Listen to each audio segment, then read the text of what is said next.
I do what I do.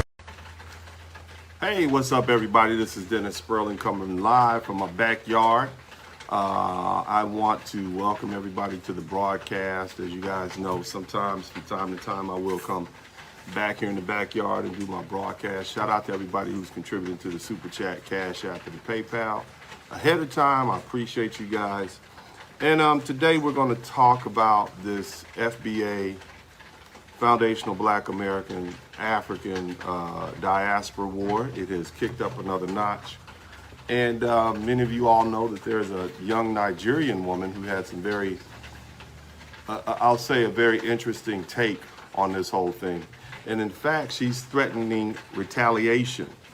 Nevertheless, I will let you listen for yourself. So you guys take a listen, and in the meantime, make sure you subscribe to the channel as we march our way to 100,000.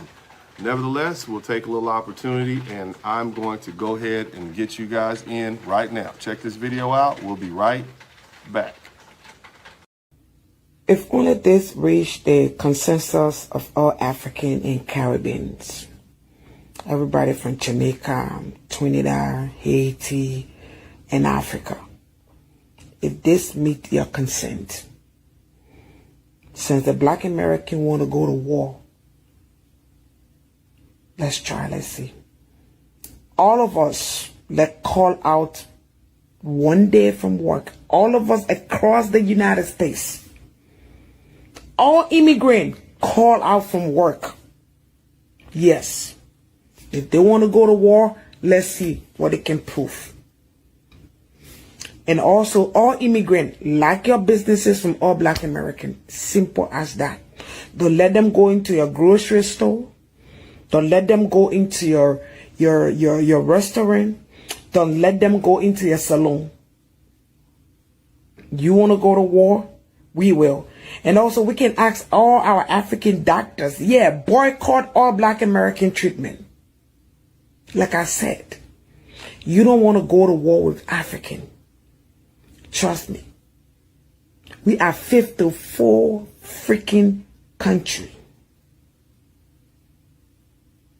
The population of African in the United States is more than your Black American population. Just so you know. That's the reason why 64% of the Democratic vote is immigrant.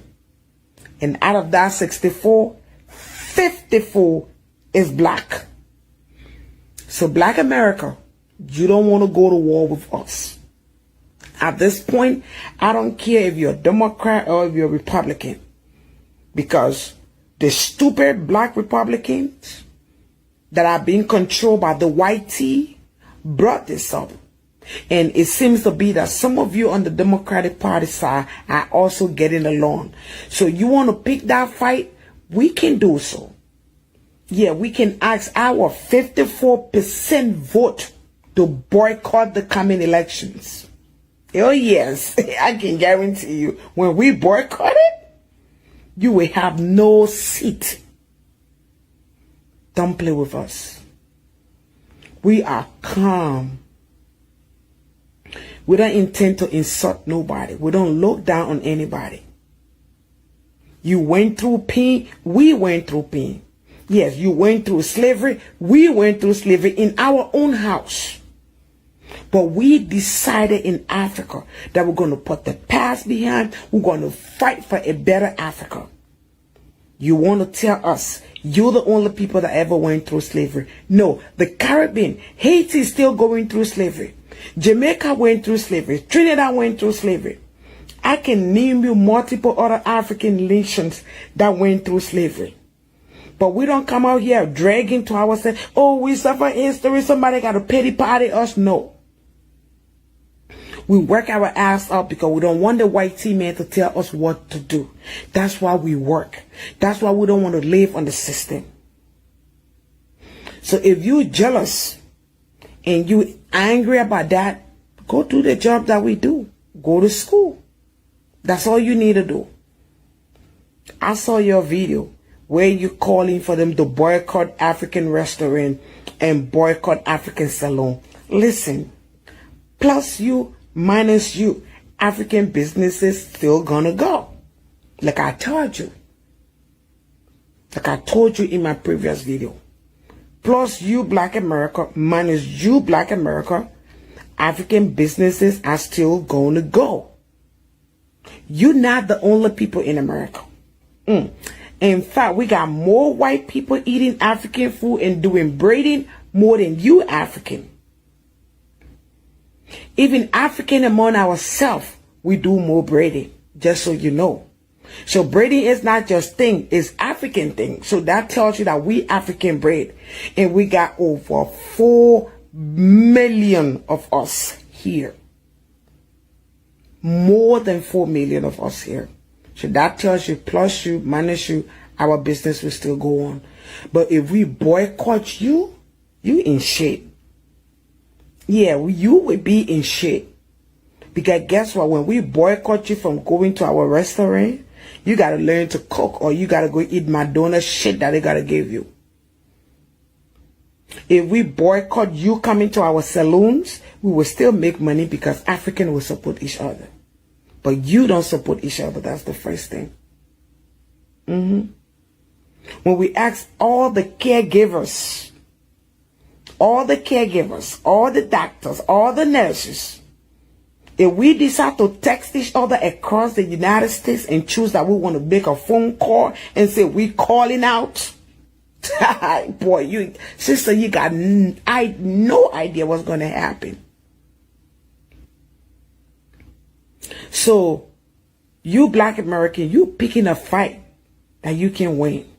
Because I can tell you in this fight, oh yeah, the Puerto Rican gonna join us. Oh, in this fight, the Mexican gonna join us. So you on your own.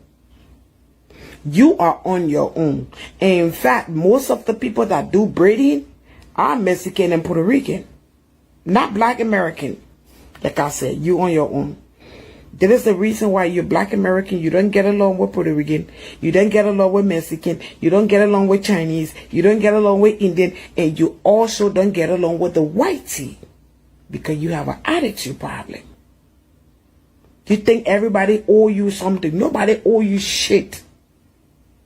You went through your own slavery here. We went through our own slavery. And we are still going through the slavery even up to today. Because when we have a leader who tried to stand up for us, he got analyzed by your leaders, your superpower leaders. Yes. And in return, they say, oh, come to America. Oh, come here, we'll give you refugee status. If they were allowing our leaders to do for us, we would not be coming over here. So Black America, like I said again, you are on the right path. Because you see, I can get along with the Puerto Rican. Oh yes, I can get along with the Mexican. But you already have a fight with the Puerto Rican. You already have a fight with the Mexican. Now you want to add us to this? We are your last bus stop. We are your last bus stop. And this message is for those of you Black American that are attacking African. And this message is not referring to you. If you are a Black American who is not involved into this fight, this is not for you. This is not for you at all. This message is precisely for those FBA on TikTok calling for them to boycott African salon. Listen, we can boycott you whatever way we want. We can choose the day. One thing we know, you don't communicate. And one thing you don't know, we African, we communicate. Regardless of where we come from. The entire 54 countries in the United States, all the citizens communicate. When Gambia is celebrating her independence, Liberia, Nigerian, everybody will go there, we interact. So it is easy for us to get a message across. You don't want us boycotting, because if we boycott you, we will not let you into our grocery store. Oh yeah, we will not serve you gasoline from the African gas station. We will tell the Indian, listen, you don't want to pick a fight with legal immigrants. Okay? Because when you're picking a fight with legal immigrants, just know the Chinese will be on our side. The Indian will be on our side. You're not going to have anything. Even if the Chinese decide to stay neutral and the Indian choose to stay neutral, only we African, only us can deal with you to the fullest. We're not going to do no pew-pew. No, we're not going to fight. Because where we come from in Africa, we know that doing things the harsh way doesn't pay no result. We can react quietly. When you come to our salon, we say no hair.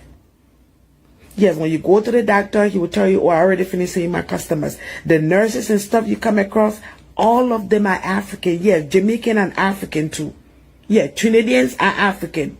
Haitis are African. So you calling us, you want to pick a fight? You're not ready for this war. I'm telling you. Don't keep on doing it. Talking about reparation. Do you know how long Africa has been fighting for her reparation? You think we care for what happened to you here? About your reparation with the U.S.? No. What we're fighting for with the UN is different from what you're fighting for in the U.S. It's not the same. And so we don't care about your reparation. All right, so welcome back to the broadcast. You got an opportunity to hear this young lady in this war talk, you know, coming from some African immigrant, you know, particularly this Nigerian woman on TikTok who evoked the word war 5 times, okay? And she even mentioned the word fight. It's not only goofy talk, it's reckless, and it's deeply misguided. And what many fail to realize is that FBA, or Foundational Black Americans, like all Americans, are warlike people, okay? This nation was born in bloodshed and forged through violence. From the Revolutionary War to every major war, Black Americans have fought and bled right alongside everybody else, often with no promise of justice in return. Like the Buffalo Soldiers, they were instrumental in helping conquer the Western frontier. They were instrumental in the truth is annihilating the Native Americans. Harriet Tubman, we always think about her as a conductor in the Underground Railroad, but the truth is she was a soldier. She was specifically a military scout and a spy for the Union Army. You know, so you have both men and women, black men and black women involved in this war. Okay, the wars that occurred in this country. And so the thing is, our history is steeped in war and survival and strategy. So why on earth would any of you, and I'm talking to any of you foreigners who have come to this country, why would you pick a fight with people whose greatest historical strength is resistance, resilience, and warfare? There was a Japanese military general in Japan who said that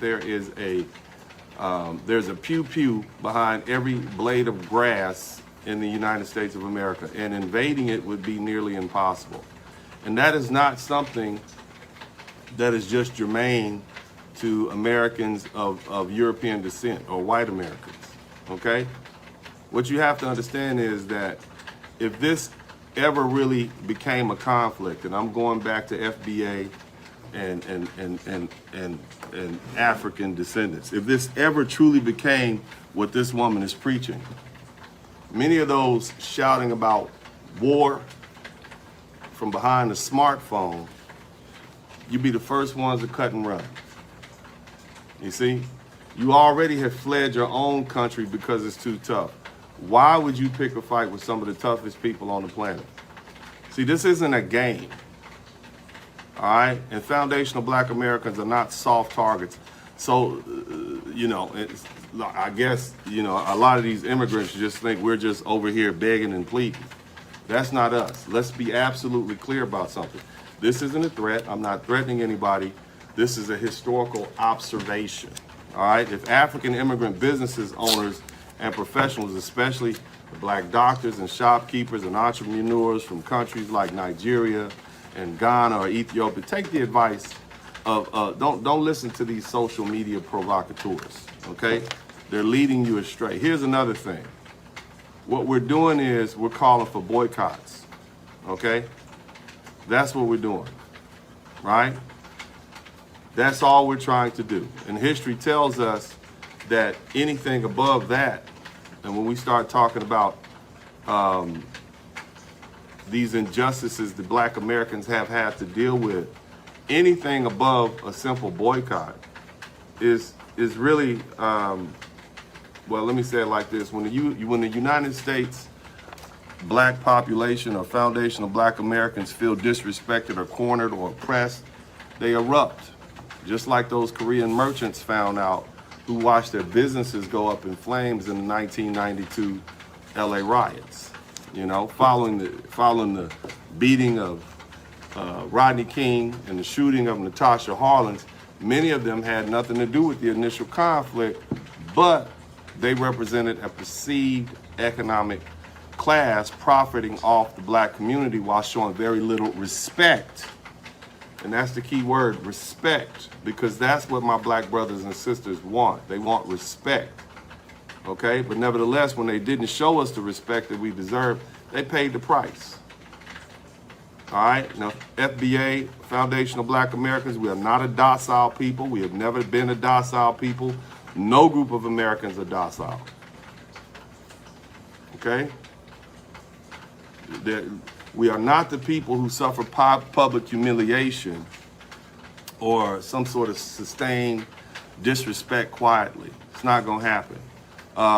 We are a group of people descended from warriors, rebels, and survivals of chattel slavery. And along with state-sanctioned violence, Jim Crow, COINTELPRO, and mass incarceration. When they've had enough, when we've had enough, okay, we don't write strongly worded letters. When we have enough, we react. Often with explosive force. And we're not afraid to crash out. And although we have people that are very level-headed and brilliant, we have a strong contingent of people who are not afraid to let it all hang, if you will. Okay? And even at great cost. So that's not something I glorify at all, but it's something that you can't ignore, you know, and so, and if you do so at your own peril. So again, why would anyone pick a fight with a group of people whose historical and cultural memory is defined by resistance, rebellion, and righteous anger? Why would you? Why?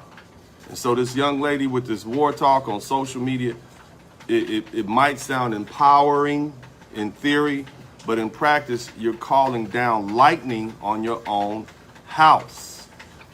The next time tensions boil over in this country, and history says it will, you don't want to be the face of the storefront window. And when the crowd starts moving, you're not going to be able to get out the way because you live amongst us. And I'm talking to my African brothers and sisters. Now, if you think denying FBA access to your business is a strength, you're misreading the room. It's not a strategy. It's a plan for self-deletion. Now, she also said, this young woman, she said that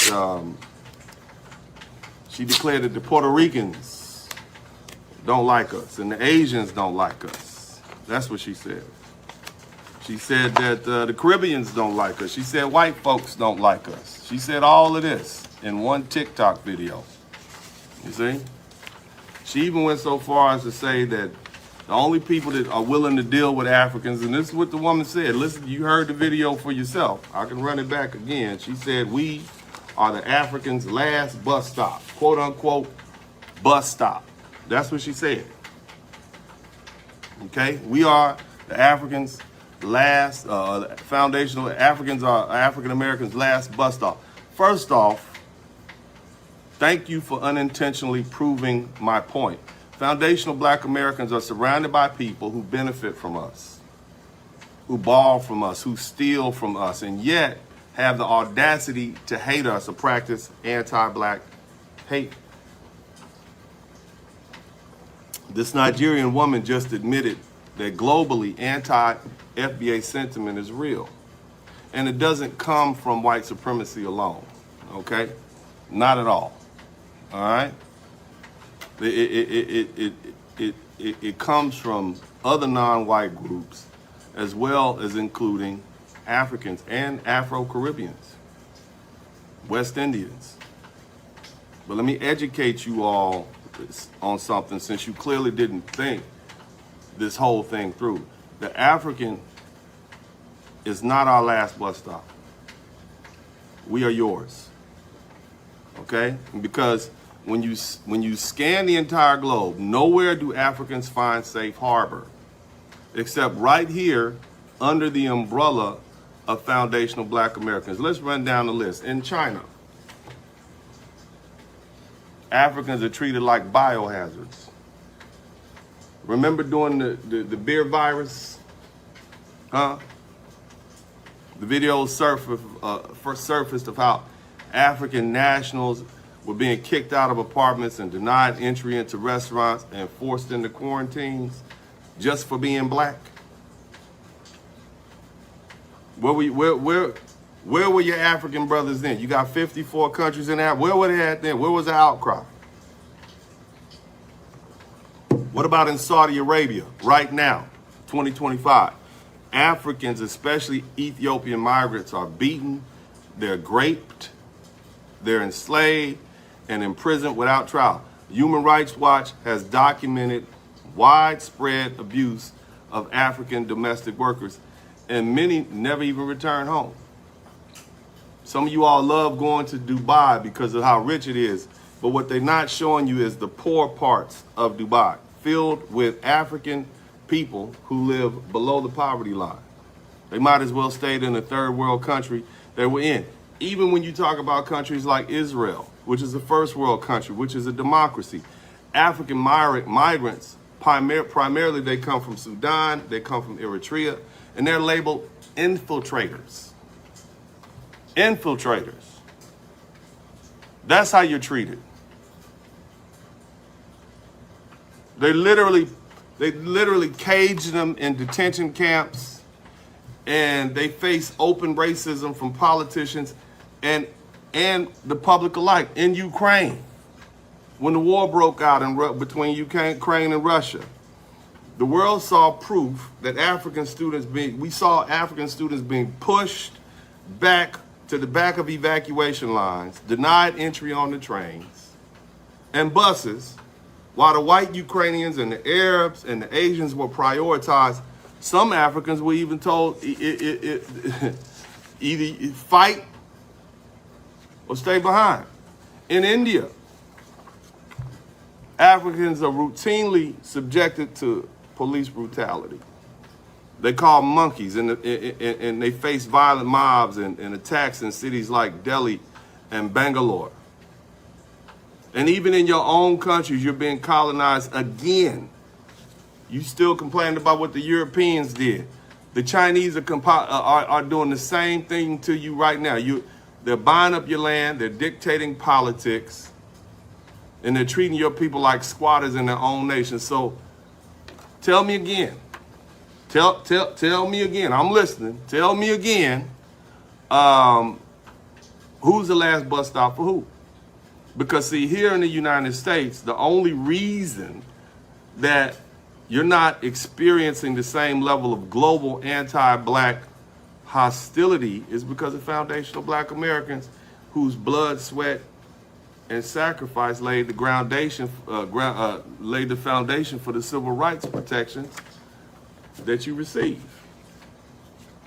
The minority business status, the affirmative action, the immigration access, all of that was because of foundational Black Americans and our struggle. We laid the groundwork for that. And you walk through doors that we kicked open. You build these businesses in neighborhoods we held down. You wave your flag while hiding behind our hard-earned Blackness. And you got the nerve the unmitigated gall to suggest that we're at the bottom? Look, when foundational black Americans travel abroad, whether we're talking about Germany, Saudi Arabia, whether we're talking about the UK, Japan, Latin America, we're received not as black, but as Americans primarily. Number one, well, understand that makes a big difference because our citizenship holds weight. Our global image is backed by generations of cultural capital, resistance, and political clout. We literally taught the world resistance. We taught them how to do it. Here's another thing. We have ambassadors. We got your Michael Jordans. We have your Beyoncés. We have from Emmett Till to Martin Luther King to Malcolm X, from Oprah Winfrey to Beyonce, a whole slew of rappers. The world sees us as icons. Michael Jackson, he was so popular, you could roll all your entertainers into one. Michael Jackson was more popular than all of them. He was a foundational black American man from a small town in the Midwest. So what I'm trying to explain to you all is this. People emulate our music, they emulate our fashion and our slang and our art, even while pretending not to respect us. See, we carry the U.S. passport that gets saluted at customs checkpoints. You know this. And that's why you're here. So don't get it twisted. FBA is not anyone's last bus stop, especially you all's. And we are, matter of fact, we're the final destination for many a black immigrant. We're the ones who give you refuge when the rest of the world turns you away. And we're the only group that's extended you kinship without demanding that you abandon your culture. Yet, you all repay that hospitality with condescension and erasure and open disrespect. You can't come into someone else's house, eat their food, sleep on their bed, and then insult them for not living like you. That's not pride, that's entitlement. It's entitlement rooted in delusion, in fact. And so the next time you want to talk about who's the last resort, remember, you're not standing over us. You're standing on us. And we're finally getting tired of holding you up. Now, this young lady had some harsh things to say about foundational black Americans. So there's a couple of foundational black Americans who want to respond. And they're probably going to say some things that many of you all are thinking, just as I have. So we're going to let these videos play. You guys show me that you appreciate what I'm doing by hitting the subscribe button and the like button. And if you learn something, then I should earn something. I shouldn't have to say that to now, but make sure you guys hit the subscribe button. We'll be right back. Let's check these videos out. This bush is funny as hell. Okay, come. These Africans really on one. They do not like us. First off, they never liked us. But second off, the fact that they done caught wind of us boycotting, going to their businesses is fucking hilarious. Look at this bush bitch. And I'll be right back. The consensus of all African and Caribbeans. Everybody from Jamaica, Trinidad, Haiti, and Africa.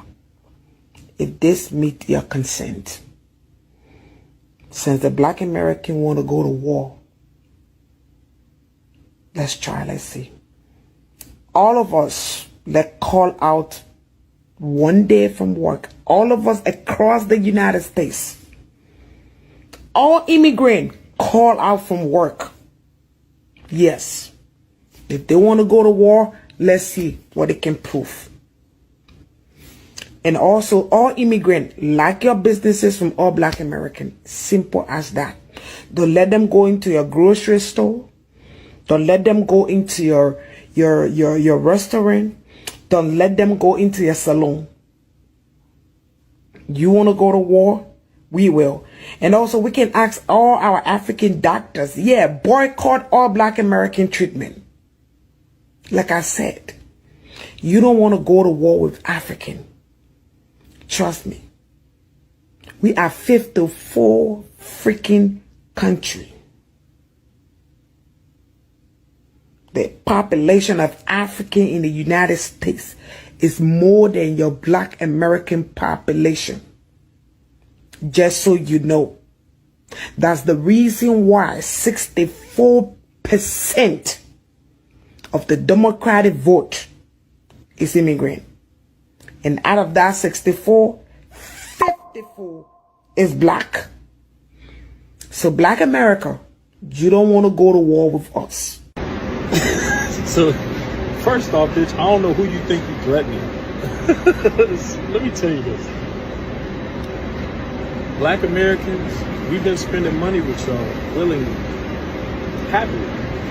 Restaurants, you know, girls gonna get their hair braided up and shit. Y'all been of service to black Americans. Y'all know y'all serve us, right? You know, a well-paid slave is nonetheless still a slave. I don't give a fuck how much y'all charging for them all the braids and shit y'all doing. Black women have it to just give to you. Even though y'all be sitting around her doing her braids, talking shit about her the whole time, she know y'all been talking shit about her. Since the black American want to go to war, let's see. All of us that call out one day from work, all of us across the United States, all immigrants call out from work. Yes. If they want to go to war, let's see what they can prove. And also, all immigrants, like your businesses from all black Americans. Simple as that. Don't let them go into your grocery store. Don't let them go into your restaurant. Don't let them go into your salon. You want to go to war? We will. And also, we can ask all our African doctors, yeah, boycott all black American treatment. Like I said, you don't want to go to war with African. I want to say this. She talking about if we want war, bro. We don't want war with y'all. We just want to focus on ourselves. I apologize for the FBA that's disrespecting y'all, talking about, the shape of your head or your country don't have no water. I apologize. I don't support that. Right? See, that's me taking accountability. But black people don't want a war. But y'all know, and I'm not necessarily proud of this, right? But y'all know how black people get down when black people do war. Y'all know that, right? And the difference between black people and Africans is that black people, especially on a street level, have been warring with other groups of people in the U.S. that are not black. We've been doing that since we came to this country. And the thing is, if something was to pop off, based off, right, a lot of you Africans from Africa would run back to your country. You would pray, right, and run back to your country. That's just the truth.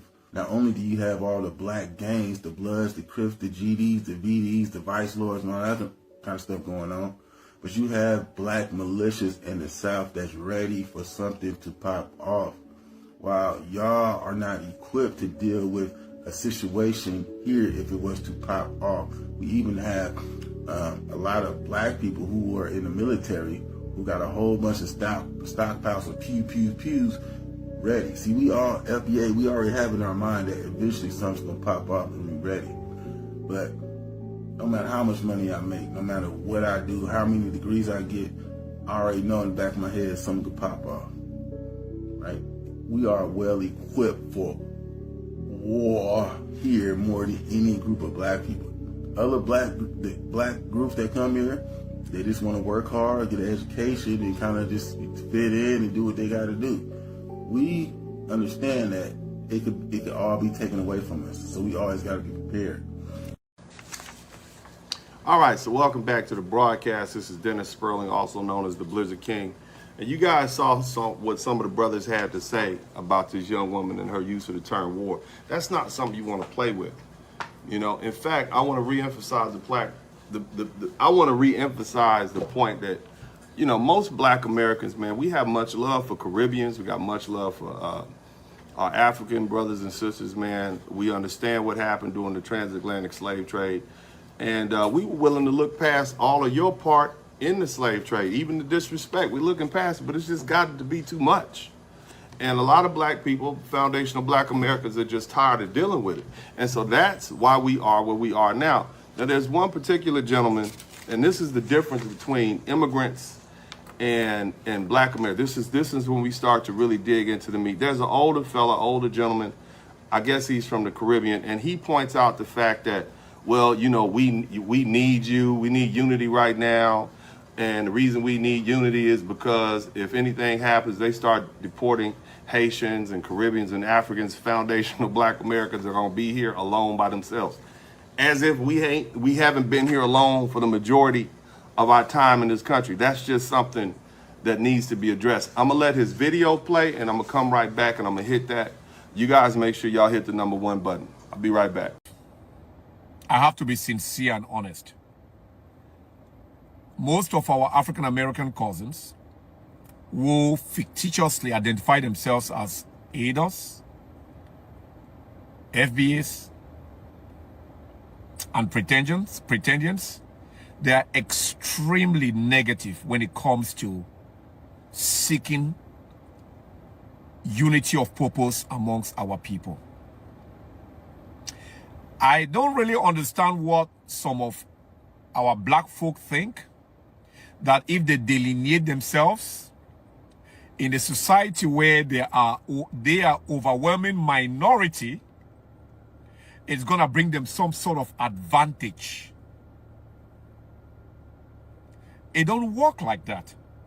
If you are a minority in a particular geographical space,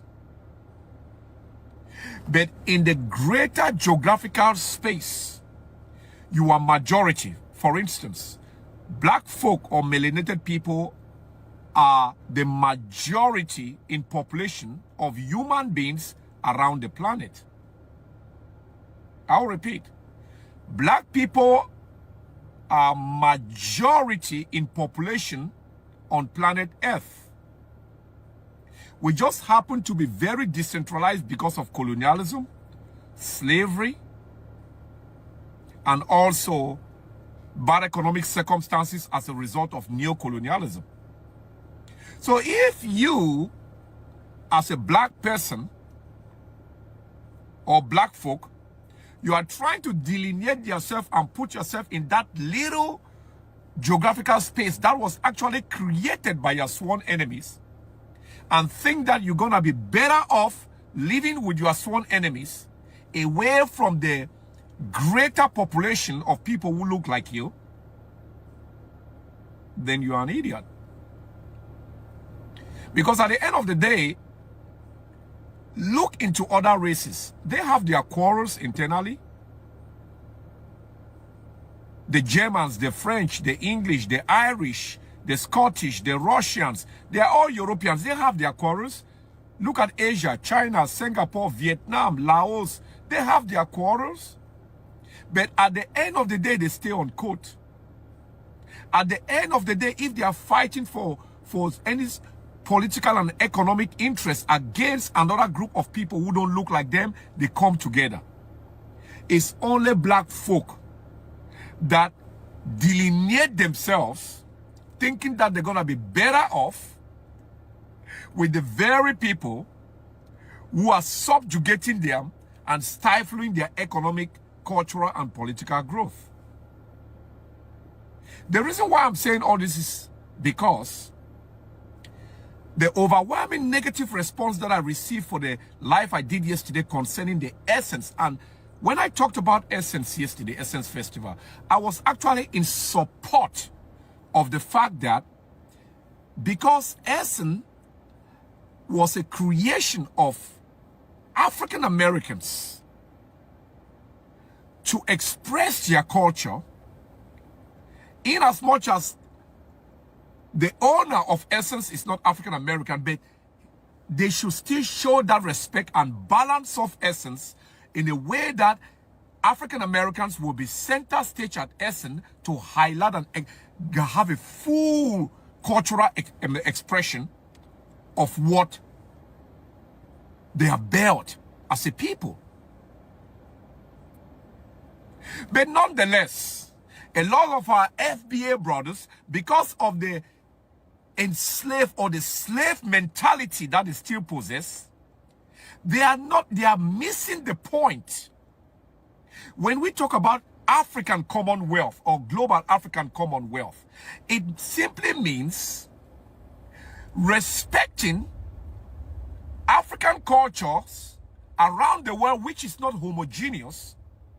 African American culture, Jamaican culture, Haitian culture, Afro-Braziliano, Afro-Cubano, or Afro-Latino. Even in Africa, we have Igbo culture, we have Yoruba culture, we have Bayangi culture, we have Zulu culture, we have Kikuyu culture, we have Lua culture, we have Kenya, Rwanda, there are so many cultures that make up black cultures around the world. So Commonwealth is building a platform where we embrace the diversities of our culture, including the new black cultures that were created out of the struggles of our enslaved African ancestors, for instance, African Americans. Respect those cultures, give them space to practice their culture, but at the end of the day, we should be building a commonwealth where we utilize the power of our diverse cultures to build a sustainable economic and political future for all of us, just like the Europeans have done. The Germans sometimes don't like the French. We know all the wars that happened there, First World War, Second World War, you know, the Franco-Prussian War and all those wars that happened in Europe. But at the end of the day, the Europeans they always find a way to work together to consolidate their global economic and political power. So if you are an FBA, I don't have any problem with that. If you are ADOS, I don't have any problem with that. We shouldn't have any problem with that. But we should have a problem when you think that with your little minority population, you can overcome and benefit in a space where it's controlled completely and dominantly by the very people who enslave and colonize us. That is what makes this whole argument about delineation as FBAs stupid. It's extremely stupid. You come together, express yourself in your cultures, respect the various cultures within your race, but you fight for a common socio-economic and political power using the combined culture and the combined population of your people, of which we as black people, we have the largest population in the world. You got it? This is what is happening. So, if you are an FBA, how many FBAs are in America? Because I have a lot of African American family and friends. The overwhelming majority of African Americans, they don't identify as FBAs. They identify as African Americans and fully recognize that they are descendants of our formerly enslaved African ancestors. If you count the number of African Americans who identify as pretendians of FBA within America, it's not even gonna be up to 1 million.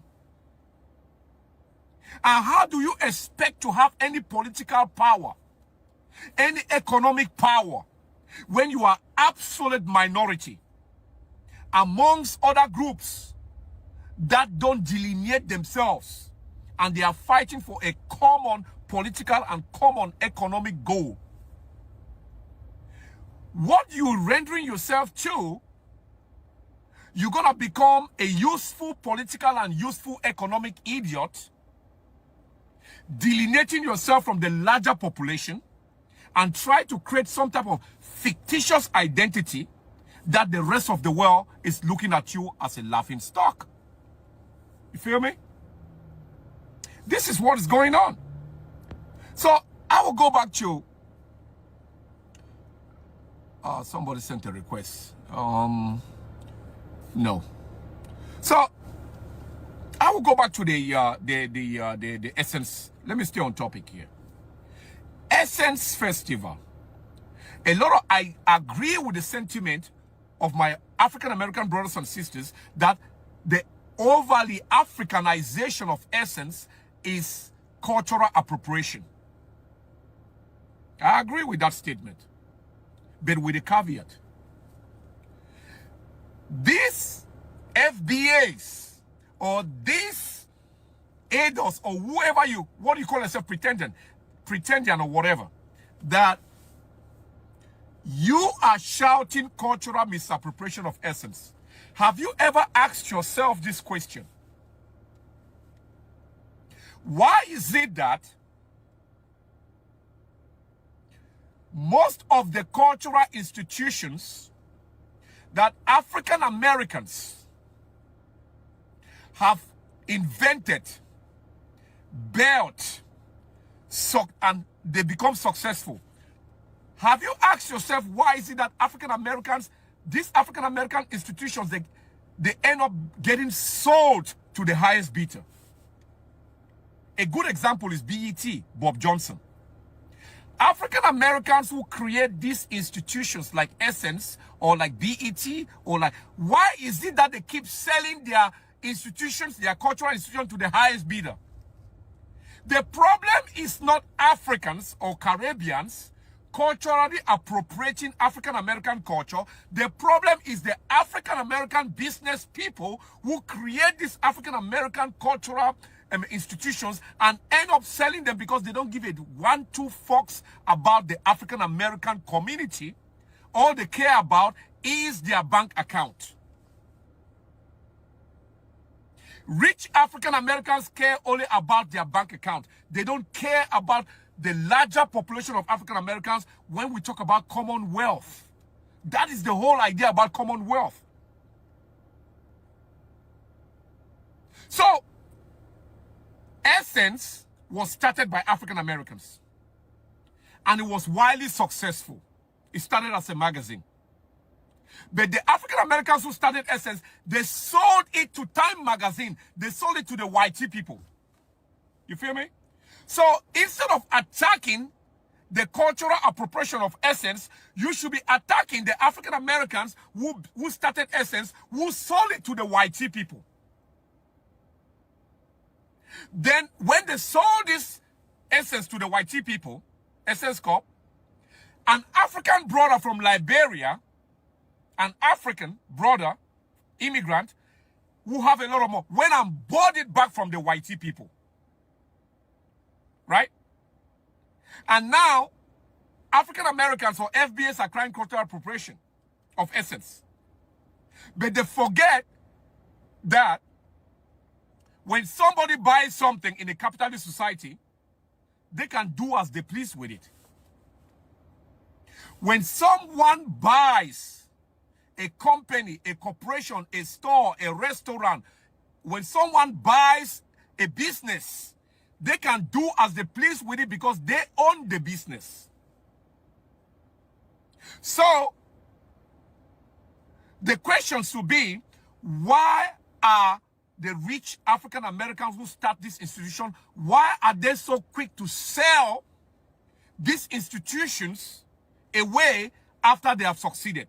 So African Americans, the ones who have succeeded building these institutions, they were not building the institution to strengthen the African American culture. They were building the institutions so the institution can grow in value, so they can sell it and put $1 billion or $2 billion in their account, and they become a billionaire to heck with the rest of the African American population, because there's a saying within the African American community: "I got mine, go get yours." So, my FBA brothers and sisters are barking at the wrong tree. You all are barking at the wrong tree. You all are attacking the African ownership of essence instead of attacking the African Americans who created essence and sold it to the white people before the black brother from Africa bought essence back from the white people. But I'm reasonable. That's why I say, in as much as essence is owned by an African brother, essence that the African brother should appropriate essence to foster the African American cultural expression, because that was the initial foundation of essence when it was created by African American women, by the 5 or 4 African American women before they sold it to the white people. So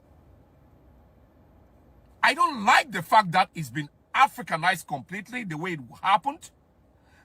That is why I'm calling on the African brother who own Essence and the sister, the director of Essence, who is Kenyan, for them to reappropriate Essence to become a full expression of the African American experience and African American history. Because African American culture is black culture. African American culture is new African culture that was birthed out of the struggle of our formerly enslaved African ancestors. So we should recognize African American culture as a new African culture. Just like you have Irish Americans, or German Americans, or British Americans. They still celebrate their stuff here. 1st of October, they still celebrate 1st of October here. German Americans still celebrate 1st of October. So we as Africans, we should collaborate with our African American brothers to celebrate a full expression of the African American culture instead of appropriating it or trying to Africanize it. We are diluting our own global power. But I just wanted to say to all the haters of this brother who own Essence, direct your anger to the African American inventors or creators of Essence who sold Essence to the white people before the African brother went and bought Essence from the white people back. So find a way to work with the Africans who own Essence rather than hating on them, rather than pointing finger on them, when you should be directing your anger towards the African Americans who invented Essence in the first place, who decided to sell it to the highest bidder. That's where the problem is. Most African American institutions have been sold. They sell them. They create them, it gets value, and they sell it. African Americans are not building a community. That is why, even with $1 trillion in GDP, we are the largest consumers in America as black folk, because we don't build community. Whatever we create, we sell to white people for billions. So we are not building communities of anything. A brother starts a restaurant. It makes a lot of money, he sells it to a Mexican. An African-American brother starts a clothing line. It makes a lot of money, they sell it to white people. An African sister starts a hair care product, it becomes a $1 billion company, they sell it. So, African Americans, our cousins, are very smart, very innovative. They create stuff that changes, they create stuff. But the problem is, African Americans who create, they don't keep, they sell. Because they don't have that spirit of commonwealth. You see, Jewish people create stuff and they keep it. It goes for generations and generations and generations and generations. Same with Europeans, same with Asians, same with Spanish. African, you can go to Washington, D.C., you can go to Baltimore, you can go to Chicago, you can go to Overtown in Miami. You won't find one soul food restaurant anymore. Because as soon as the original owners of the soul food restaurants, they get old, what happened? They sell the restaurant. Or their kids take over and they sell it. Look at most of the houses in D.C. and Baltimore, in Harlem, Brooklyn. They don't keep nothing. As soon as the parents or the grandparents die, they sell the houses and move to a white neighborhood. So, this anger that is being directed to the Caribbean or the African immigrants, that is misfiring. That is total misfiring. Our African American cousins should develop the spirit of commonwealth. When you create something that is successful, don't sell it. Don't sell it. Pass it on. Pass it on. Like, you know, I was having a talk with a group of African American men on One Life. And one of them made a statement that all the Africans sold us into slavery. That is the highest level of stupidity. The highest level of stupidity, given that Africans in the continent at that point, yes, some African tribes were involved in slavery transactions with white people from Europe. But most of those very Africans who went to sell their fellow Africans, a lot of them got at gunpoint at the boat and they themselves were enslaved. So you wonder, why can't we think critically that in an African American neighborhood, you have some brothers who are snitches.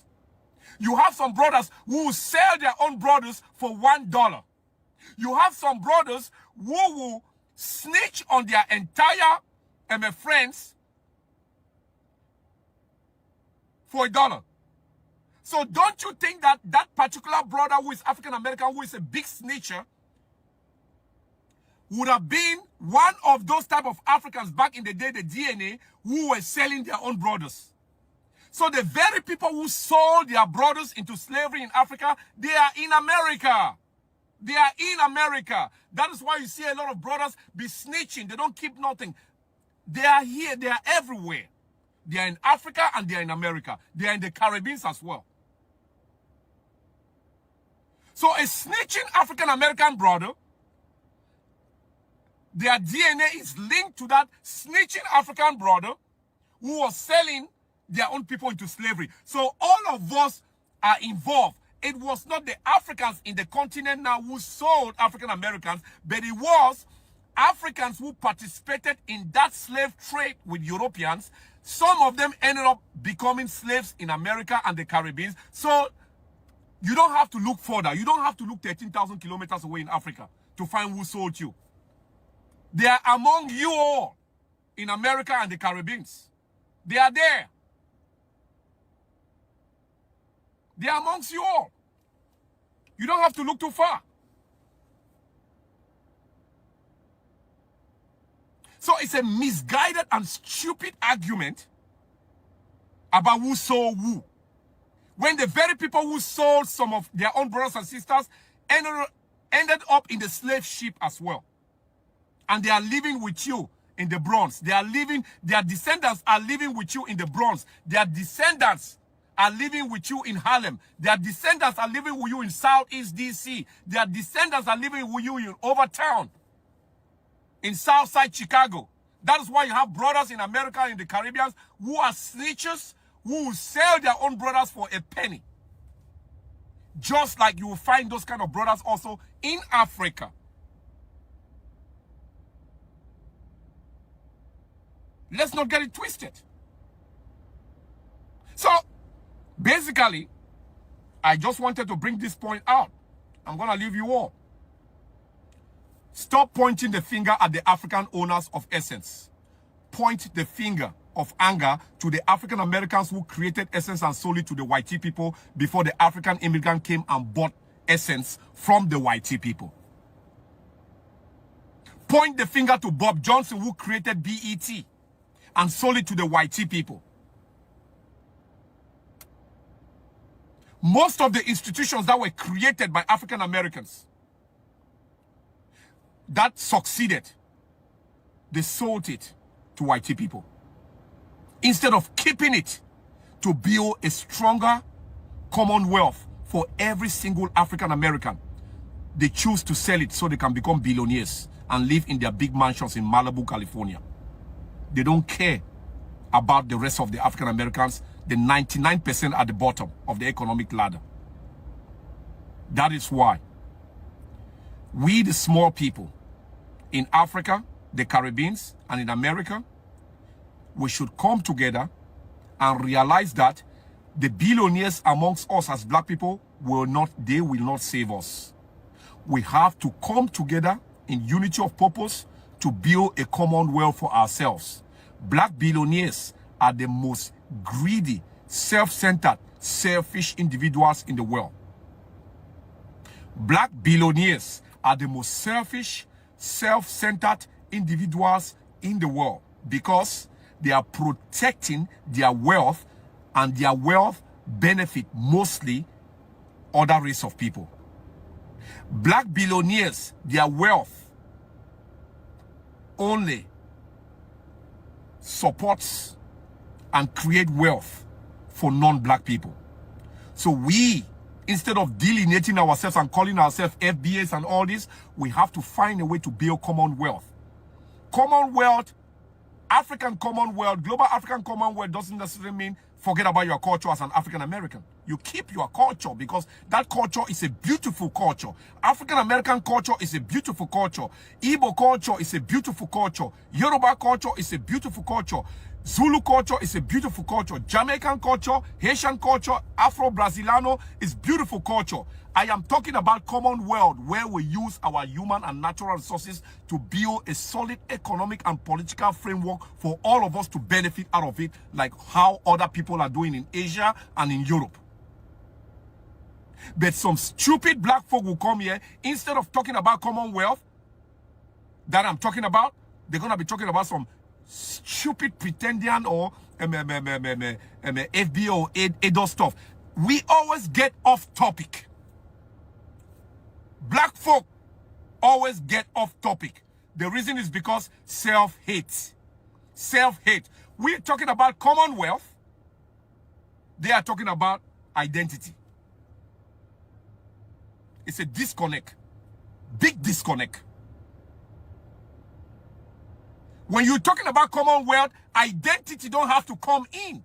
Commonwealth for the race, not for identity.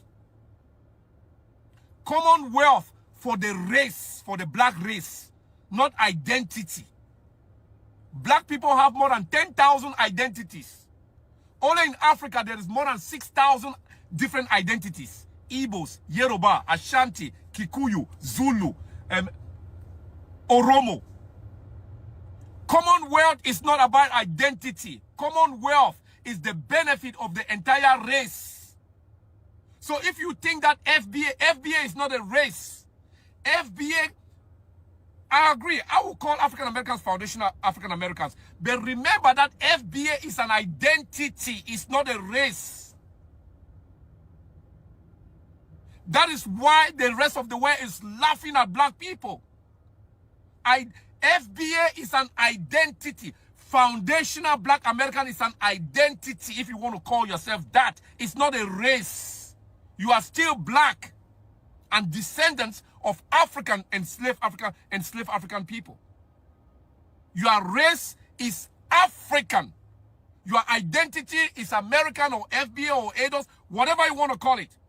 And when we are talking about Commonwealth, is to utilize our complete human and natural resources to build an economic engine that will benefit our race, not our identity. And any African American or Jamaican, whoever, diaspora, if you say you are not African, fine, stay out of the Commonwealth. African gold doesn't belong to you. African oil, African human resources, African nickel, African cobalt, but you are benefiting from it because white people are exploiting those things to build the cars that you drive in America. You haven't created nothing. You are only consuming. And you are using your identity to delineate yourself. If you want to delineate yourself, it's good. Nobody is begging you to be within the race. Nobody is begging you. Nobody. There is 1.5 billion black people in Africa. There is almost 500 million black people in the Caribbean, Central and South America, and in North America. We don't give 1-2 fucks if you don't want to be an African or a black person. Nobody cares. We don't care. We have almost 2 billion black people, 2.5 billion Africans around the world. Who give 1-2 fucks if you say you don't want to be African? Who cares? What do you own? What can you really show that you own? Do you have any representative at the United Nations? Do you have anybody at the United Nations or at any international organization that's representing your interests with your little fake identity? Do any international organization recognize you as an economic power? Look at a 38 years old in Africa, Captain Ibrahim Traore. He is the president of an entire country. How many FBAs can be a president in an entire country? No single one. So you all are just idiotic. You can call yourself that, FBA. But remember, FBA is not a fucking race. It's an identity that you created out of the struggles of our formerly enslaved African ancestors. Don't get it twisted. Somebody have to start pushing back on this stupidity. It's absolute idiocy. FBA is not a race. It's an identity that a few black people are trying to create out of the struggles of our formerly enslaved African ancestors.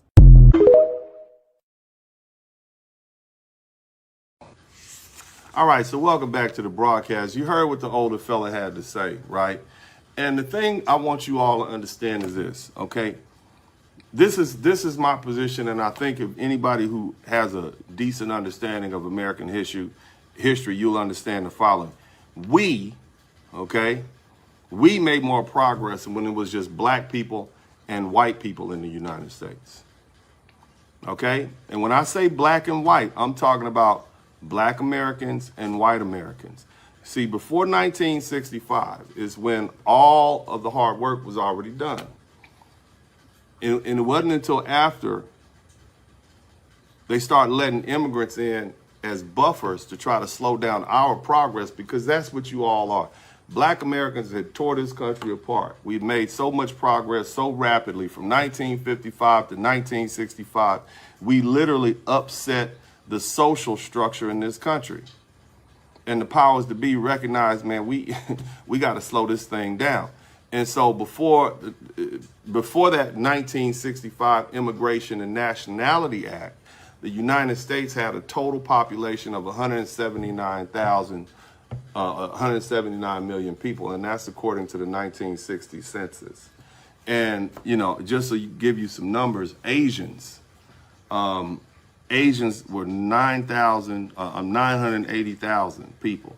That's roughly 0.5% of the U.S. population. That's half of 1% of the U.S. population was Asian.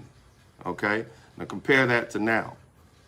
Now, if you want to talk about immigrants who came directly from Africa, okay, immigrants who came directly from Africa, it was even rare to see. There was a total of 50,000 people of direct African descent in this country. That's less than 0.03%. That's how many Africans were in this country. And here's the thing, most black Americans, even now, are descendants of enslaved people who are from Africa, even though some of our ancestors in that group predate the 1619 when slavery officially started, or the importation of African slaves to this country. The bottom line is the vast majority of us were foundational black Americans, and there was only 50,000 people of African descent. That includes all 54 countries in Africa, okay? So this was a rarity.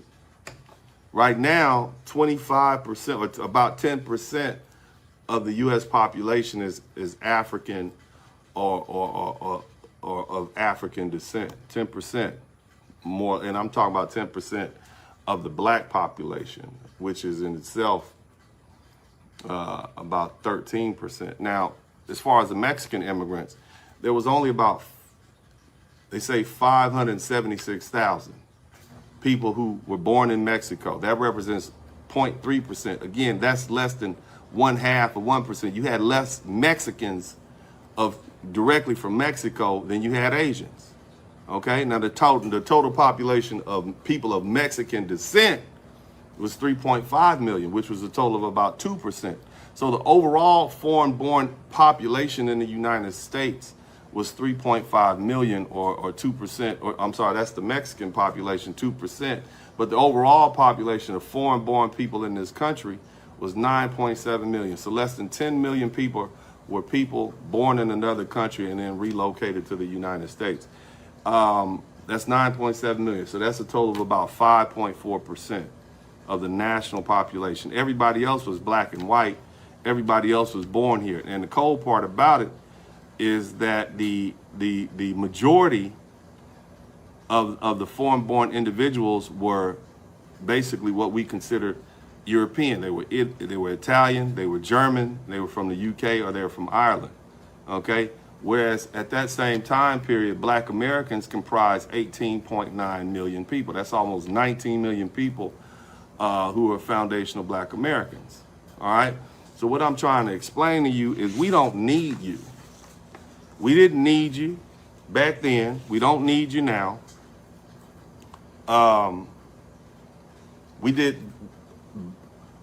We did better as Americans without all you immigrants over here.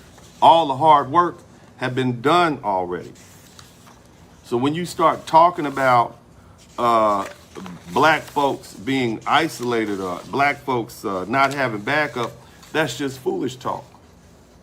We didn't need you then, and we don't need you now. Matter of fact, I'm going to argue that we're better off without you, because you all were brought in as buffers and you actually get in the way. And that's the reality check. See, the difference between our culture and you all's culture is designed to operate in a country with set borders where you are the predominant ethnic group, whether we're talking about Jamaicans of African descent, whether we're talking about Trinidadians of African descent, whether we're talking about people from Gabon, Nigeria, Ghana of African descent. So you need the numbers for your culture to operate right. Now, the stats that I just read you explain that there were 179 million Americans in 1960, of which there was about 19 million black people, and we were outnumbered. And we still made progress in this country. Black Americans and white Americans, we have an understanding. It's not necessarily a peaceful understanding, but we have an understanding. They understand that if they push us too far, we will turn up and turn this country out. That's what they understand. They understand that we will tolerate, but we're not going to go out quietly and peacefully in the night. That's not us. That's not our culture. And it doesn't matter if we 1 deep and they got 10, or if we're 100 deep and they got 10. Whether we're outnumbered by 10 to 1, we are still going to do what we've been doing. And that's one thing you immigrants don't understand. Now, we're going to move on, and we're going to let some more videos play. I'll come back in a minute and give some more commentary, but you all check this out. We'll be right back. And if you've learned something, and I know you have, I should earn something. Nevertheless, if you didn't, that's fine, but I definitely want to read your comments. So keep these comments popping. I want to make sure we understand. And again, let me reemphasize the fact, I got much love for my African brothers and sisters. I got much love for the Caribbean family. I got love for all the people of African descent. Matter of fact, I got friends of every ethnic group. But as it is right now, I have to draw a line in the sand and say, these are my people. Win, lose, or draw, I am 100% down with my foundational black American brothers and sisters, period. And it only makes sense. As an FBA man with FBA children living an FBA life, it only makes sense that I make sure that my people are respected and appreciated.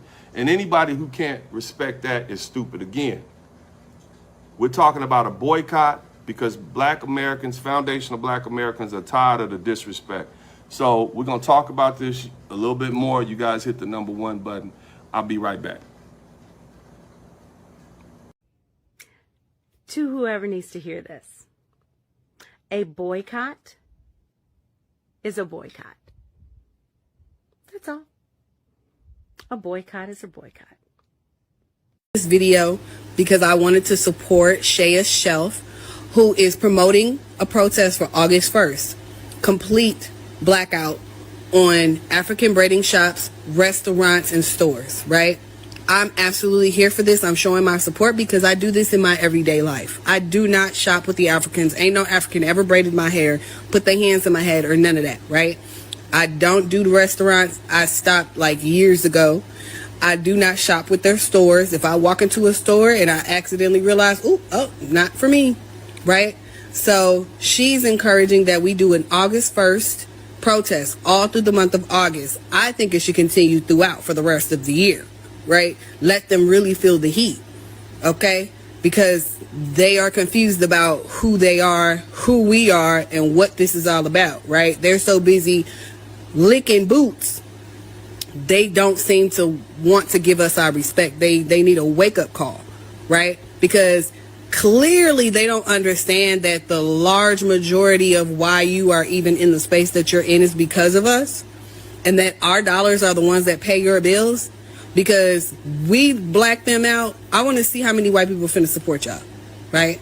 I want to see how many of y'all businesses is really going to be able to stay afloat month after month of black people not supporting you, right? Like, let's really be about it. So in support of Shaya's Shelf, I am even pushing past August, but it starts August 1st, okay? Complete, total blackout on Africans, period. Okay. I don't know if it's just me, but I honestly feel like I have anxiety and like legitimate trauma associated with these establishments. Like, it's that bad. You're there all day. They tell you one price when you get there and then tell you something different when they have you sitting down. They're disrespectful. They're rude as fuck. It's to the point where it's like dehumanizing at this point, honestly. Like, it's just not healthy. Like, I just don't think it's good for black women's mental health to continue to patronize places that dehumanize black women. And this is something that I've noticed. It's like, the ruder you are with some of the people that work at the salon, the nicer they are to you. Like, it's weird as fuck. It's like they strive in this like weird combative space, and it's just not healthy. It's not cute.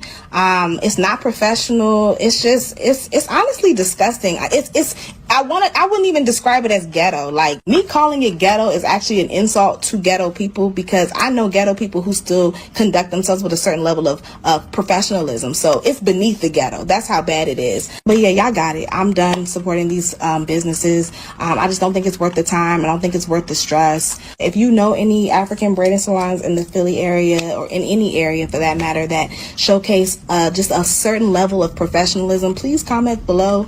I would love to support them. You know, we love to circulate the black dollar. But what I'm not about to do is support businesses that foster an unsafe environment for black women and for our mental health. Okay? Yeah, I will not be supporting these businesses that disrespect black women. I don't give a fuck if you're Asian owned, black owned, African owned. I don't give a fuck. If you disrespect the black women, you will not be getting my money. If you're not black, just keep scrolling. This video is for my African Americans and African brothers and sisters. Specifically for us. I am so confused. Why am I seeing that on August 1st, African Americans, or a specific African American, has forged a protest against African businesses, from African restaurants, African braiding salons, anything that is African owned? They have started a campaign that on August 1st, we as black Americans will be boycotting these businesses. What the fuck is wrong with us? What is wrong with us just as a people, as black Americans, African Americans? What the fuck is wrong with us that it makes sense to boycott African businesses because you may have had a bad experience with a African business? You've also had a bad experience with an Asian business. You've had a bad experience with a white business. You've had a bad experience with an Hispanic business, and so on and so forth. Where's the energy for those businesses that continuously come into our communities and disrespect us? But you want to start a war, a beef, continue a beef with Africans? Like, make it make sense. We are all one. Sure, we can distinguish ourselves as African American or African, but they look at us all the same. They don't look at an African and say, oh, you're African. They don't look at me as an African American and say, oh, she's an African American. No, she's a nigga. They all the same. So what sense does it make that we are boycotting our own people? Sometimes we can really be our own worst enemy. They don't even need to do anything to divide us. There's nothing more that they need to do. We can complete the mission ourselves. The self-hate, because that's what it is. It's self-hate. There is no way. I don't even know how this thing even got legs. How did this even get legs? You got people agreeing with it, like, yeah, when I go into the hair braiding shop, that's why black women ain't got edges, and that's why black women got bald spots or losing hair because they braid so tight. What? That's the reason why you're boycotting them? Because you made a choice to let somebody braid your hair a certain way and you didn't get the desired results? So that's justification to boycott an entire community of people? Like, y'all dumb. I say it all the time to my friends and family. The majority of people are fucking stupid. And I mean that with my whole entire chest. Y'all are some dumb, ignorant ass people. Because this don't make no goddamn sense. How you boycott your own people when you got people, other races, other communities that have done far worse to us than we do to each other? But you want to sit here and boycott your own people. I don't even have no more words because I'm really going to go off and get to cursing on here, and I don't need to be doing all that. Y'all need to grow up and do better. Matter of fact, let's make August 1st, you do go to an African business. If there's an African beauty supply, if there's an African, I don't know, corner store, whatever kind of business it is out there that an African may have, go ahead and make sure y'all frequent it on August 1st. Let's counteract this ignorance, because this is fucking stupid. Can somebody tell me why y'all are boycotting the African braiding shops again? Like, what did the braid shops do to y'all? And also, what are y'all gonna do as an alternative for like getting your hair braided? What are y'all gonna do? Where y'all gonna go? Own group. They need their own city. They need their own state. They need their own country, bro. Like, I just seen an ugly bitch try to convince the rest of everybody else that we should boycott Africans. We should really sit out here and boycott Africans. We got all these other groups that tell us they don't like us to our face, that do whole shit against us. Y'all want to go ahead and boycott fucking Africans, bro. Africans, bro. That's where we want to start at. That's where we want to start the boycott at. Africans. Bro, they way down the line. It's really just a conversation that needs to be had. I really think we got misrepresented in these fake ass movies and all this fucking propaganda, and they took it to heart. So it's really a misunderstanding with the Africans. I hear a lot of people calling for boycotts, just across the board boycotts. That's not, no. Don't misdirect your anger at everybody else. Like, if you're angry at somebody else or something that someone did or a corporation did or whatever, don't just say, okay, well, I'm going to do this to everybody who looks like that person or is that type of person. Don't do that, because everybody didn't do anything. I think it's odd how people are like, just do across the board boycotts. What? What? No, that's no. The purpose of a boycott is there's an end goal. Okay? There's an end goal.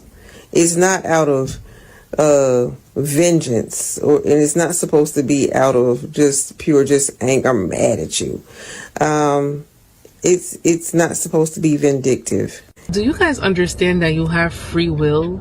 Nobody is forcing you to braid your hair with African hair braiding shops. Do you guys understand that you can book with Black Americans through their Instagram, their link in their bio? Go ahead and pay your $500, $600, $700, $800, $1,000 for braids. Nobody is begging you to go and braid your hair for $200. These microaggressions against Africans, in fact, not even micro, it's not even micro anymore. These are macroaggressions against Africans is getting concerning, is getting out of hand, because not everything is a fight, not everything is an argument, not everything is outrage. You guys let Asians, Caucasians, Hispanics get away with everything, right? But when it comes to Africans, that is where you guys show power, which is fine. Let me tell you something. Black Americans are not the only group to spend money in African hair braiding shops. Africans exist in America. We are here. We spend money with our people also. So just like we spend money with you guys, we spend money everywhere as long as it is convenient, right? So let's stop acting like you guys were doing Africans a favor by getting your hair braided with Africans. You got it. You get your hair braided with Africans because it's cheap. It's very simple. So if you don't want to do that anymore, then don't do it. Go braid your hair with your people. It does not have to be an argument. Nobody's begging you. It's simple. Like, every time outrage, backlash. You guys don't get tired. Like, listen, the forehead on this. Listen, let me pinch myself down. It's just a lot of forehead. It got to be studied. It got to be. Now, this lady claims she's Black American, and she has a gripe with boycotting African businesses. Well, she capping so hard for these African businesses, people in the comments starting to question, is she really black? Now, I know she not Black American because her eyes are too far apart. That bridge in her nose is too deep. She don't got the Black American features. You don't believe me? Let me show you what I'm talking about. This is a Black American woman eyes. See the smaller bridge, nose, the eyes, almond shaped and long, almost wrapped around the head, and they closer together. Now, if you look at her eyes, you see how far apart they are, almost beady, and they don't wrap around the head. I can show you another example of a Black American woman with the, as you can see right here, nasal cavity is narrower, eyes closer together, and they almond shape. This is a woman from Mali. You see her eyes? Far apart, beady, they don't really wrap around. And the nasal cavity is thick. That's the difference. Here's another example. Small nasal cavity, eyes close together, and almond-shaped eyes that wrap around. As you can see, even the men's eyes, wide nasal cavity, eyes far apart, and beady. Here's another example. Eyes far apart, wide nasal cavity, beady eyes. They don't wrap around like Black American. Again, you see the difference. Can you see the difference? This is a Black American man in the same photo with the last guy. But he's a Black American, as you can see. Small nasal passage, wide eyes, almond-shaped eyes. As you can see, it's a difference. As you can see the difference. And this is why I don't believe she's Black American, because her features is not consistent. We ain't even going to talk about the 5 head, 7 head, 10, whatever the fuck. We're not even going to talk about that. But we just talking about the lower features. The nasal cavity that's not it. The beady eyes is not it. That's not Black American. I can spot you. I can see y'all. It's clear now. I can see y'all now. Yeah, it's a difference. It's a major difference. But anyway, boycotting whoever disrespect us, we don't need a reason. This our shit over here, and we gonna treat y'all accordingly, regardless. You know what I mean? I don't really do business with Africans anyway, and they don't do business with me. But at the end of the day, if the sisters feel like boycotting the braid shops, that's just what it is. What the fuck? That's just what it is, man. So you gotta take it with a grain of salt. Y'all gotta come respectful, or you know it's up and it's stuck. I think it's Black Americans. Come here. Come here. This is a message for y'all, especially my Black American women. Come here. Listen. I think it's time for us to show how strong and how powerful the Black American dollar is, since they don't believe us. I think it's time to boycott the braiding shops.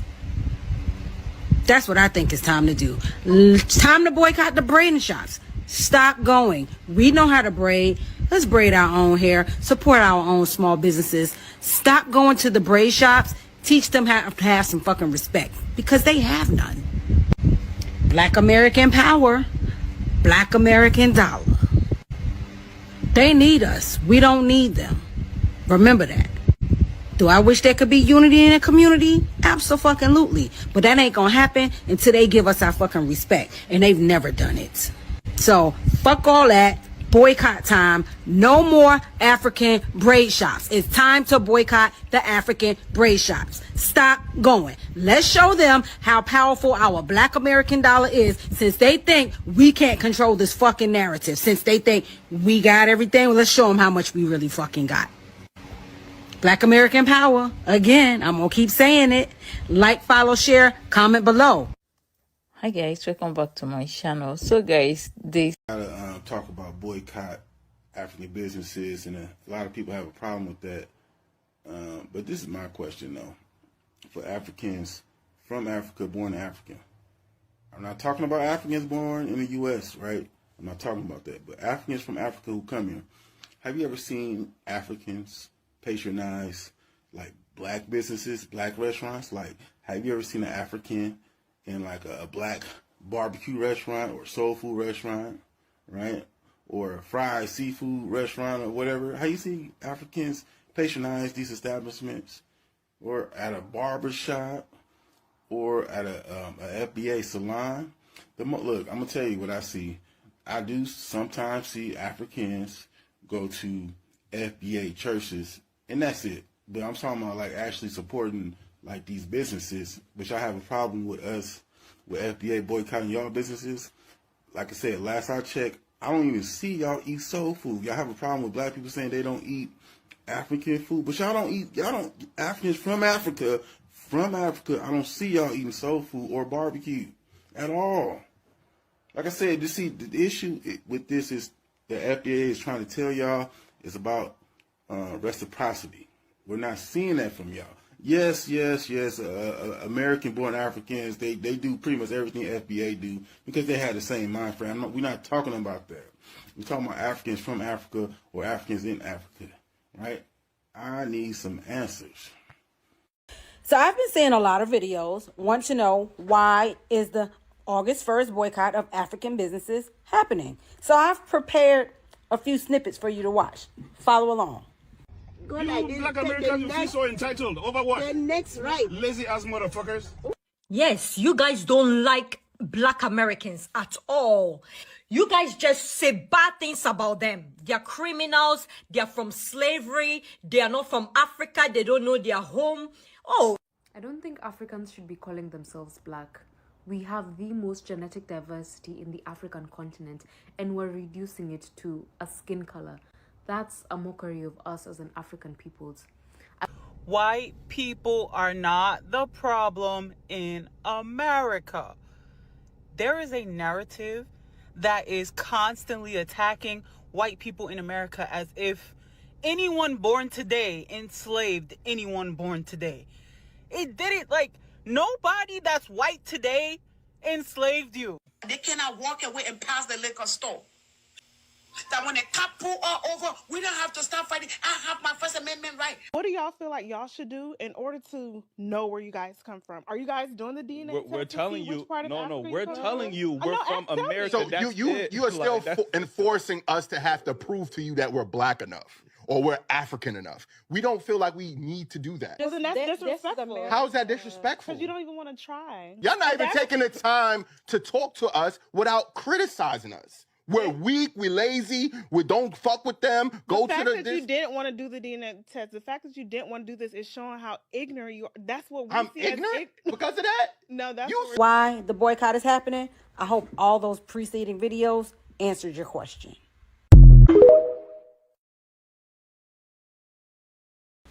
Hi guys. So listen, I made this post to boycott the African braid shops. And honestly, I didn't expect it to pick up as much momentum as it did, but it did, and I think it's a good thing. And like I said, I don't just talk about it, I bees about it. So, since it's picking up so much momentum, since we are in a paradigm shift, and since we as Black Americans are really sick and tired of being sick and tired of being sick and tired of telling them we are sick and tired of being beat, battered, bullied, and abused by every ethnicity that is not a Black American, I have picked a date. And I say starting August the 1st, for the entire month of August, we boycott African-owned businesses. That includes restaurants, hair salons, braid shops, etc., etc. It's time to show them that our Black American dollar is what runs this damn country. We are no longer tolerating disrespect. We are demanding it. We have been punching bags long enough. No more. So, I say again, August 1st, we're going to start, and for the entire month of August, no support for African businesses from Black America.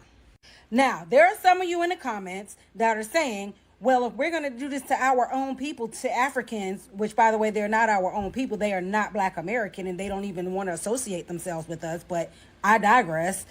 If we're going to do this to them, then y'all are saying, well, we should do this to the Asians. We should do this to the Arabs. We should do this to this. I agree. And if you want to do that, start your cause. Shit, again, I bees in the trap. I'm about this life. We can do one ethnicity a month for all I care. Start your cause. Get out my comments. Start your cause, and we'll follow it. That's it. Don't challenge me to do it. I'm doing what I believe in right now. So you do what you believe in right now. This one is August. Pick who you want to do for the month of September. State your case, start your cause, share your video that is motivating this, and rally the troops. I'm all in. But right now, for the month of August, August 1st through August 31st, no support for African businesses. All right? And as I always say, Black American power. Let's go. So listen, if you are on board, like, follow, comment, share, repost, guys. Make sure to follow so you can be updated about new information. Okay? Bye.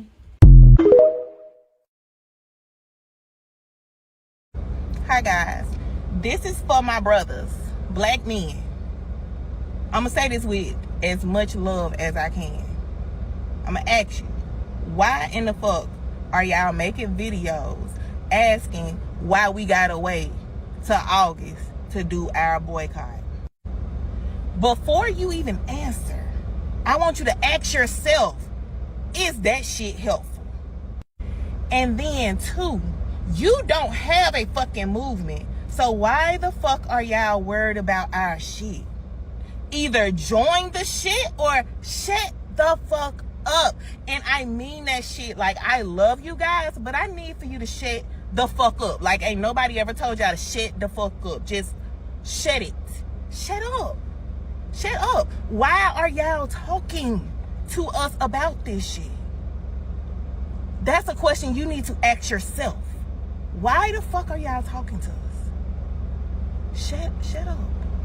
Okay? Thank you. I think it's time to boycott the braiding shops. That's what I think it's time to do. It's time to boycott the braiding shops. Okay. Go on. Stop going to the braid shops. Teach them how to have some fucking respect. because they have none. Black American power, Black American dollar. So here's my thing with this Africans versus African Americans division, right? Like, as someone who came to the United States like about 15 years ago, right? I always pay homage to those who were here before me. But can you imagine me as an African telling my fellow Africans, oh, we shouldn't, listen to Black History Month. Oh, Martin Luther King has nothing to do with us. We just got here. Oh, Malcolm X has nothing to do with us. Oh, Barack Obama, we ain't doing that. It has nothing to do with... You see how ignorant I would sound? And how stupid it would be of me just dismiss the people that were here before me and not pay homage to them? Do you see the ignorance that it would cause? All my friends would be like, what are you talking about? These are the forefathers that helped shape... I'm tired of being nice to y'all. Can everybody please just shut the fuck up? All the people in diaspora, just shut the fuck up. Boycotting African businesses. Telling Black Americans they don't know where they come from. Saying we aren't educated.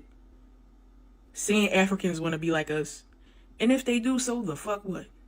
I just don't care anymore, honestly. I don't give a fuck. We're all black. Like, we're all black. What the fuck? Honestly, just don't give a fuck. Like, it's given TikTok. Like, in my whole life, the Africans I knew, the Haitians I knew, the Jamaicans I knew, there's never been an issue in real life. TikTok is the only time I got on this shit and saw this shit. And then y'all keep spreading it and spreading it and spreading it. And y'all gonna make it a true narrative. Y'all really pissing me the fuck off. Whatever Africans or Jamaicans or Haitians or whatever might have thought behind closed doors, right? They didn't say it to us. Well, I didn't get it from them. I never got no smoke from them. I'm not gonna speak for everybody. But what I'm saying is, we need to let that shit go. It is not propelling us forward. What the fuck is boycotting African businesses gonna do? Is that gonna put money back into the Black community, period? How about just buy things that you need? Or just be like, oh, boycott the businesses that don't want me. It just makes no sense to me. Like, I've been really being nice and patient with y'all, but everybody on both sides is pissing me off. I'm not gonna lie. The dumb shit and to keep making videos like pushing the issue, you think you're helping the issue, but you're not helping. You're just pushing another narrative, and then your comments look crazy as hell. Y'all don't even be trying to combat the fucking comments. Y'all don't be deleting people. Y'all don't be blocking people. Y'all don't be doing none of that. Y'all add to the fucking issue. Everybody, just shut the fuck up, please.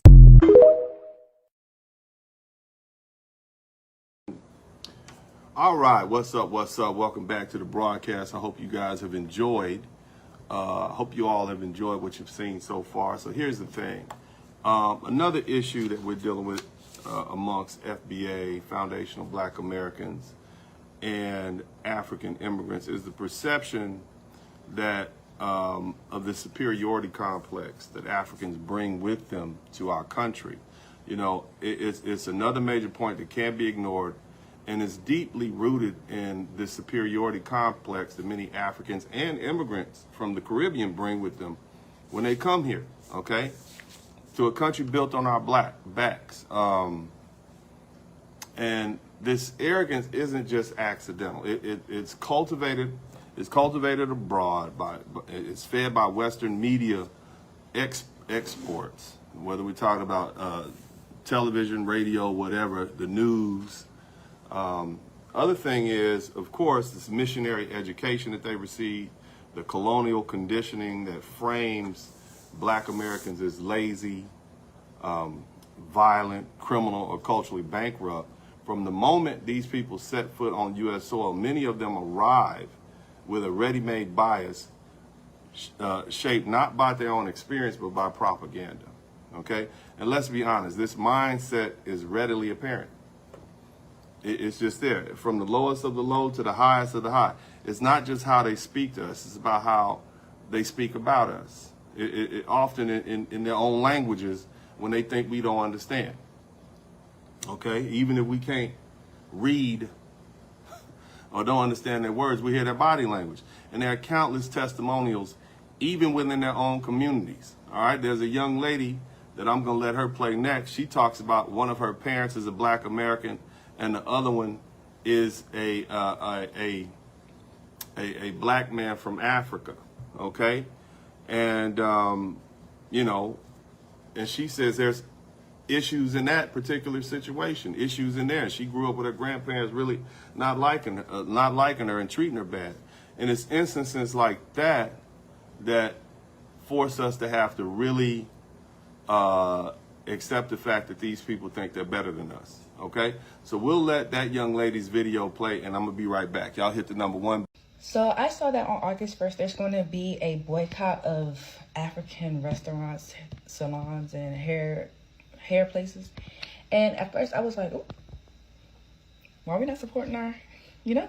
But then I realized, like, growing up as with an African father and an American mom and like being in between cultures, I completely understand. Like, I really completely understand, because it was so hard growing up with, like, you would think it's all like kumbaya between both my families. No, you thought wrong.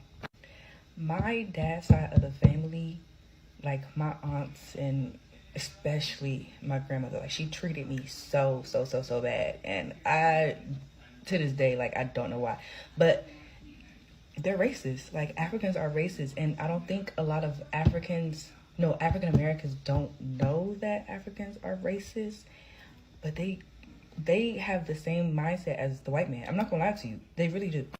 Like, they all think that we're rambunctious and like we're ghetto and all this stuff, but a lot of Africans, which is crazy to me learning this, don't know about the African slave trade.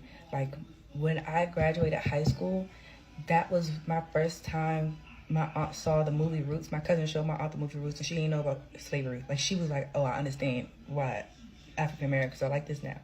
So I understand boycotting the African community or African businesses, but it's like, I feel like they will finally understand. Like, they will finally understand if you boycott it. So I'm for it. I'm not gonna lie to you, I'm for it. But it's like, it's kind of like, that's kind of like my, you know, my brothers and sisters, but y'all are racist, to be real with you. Especially like the older generation, y'all are racist.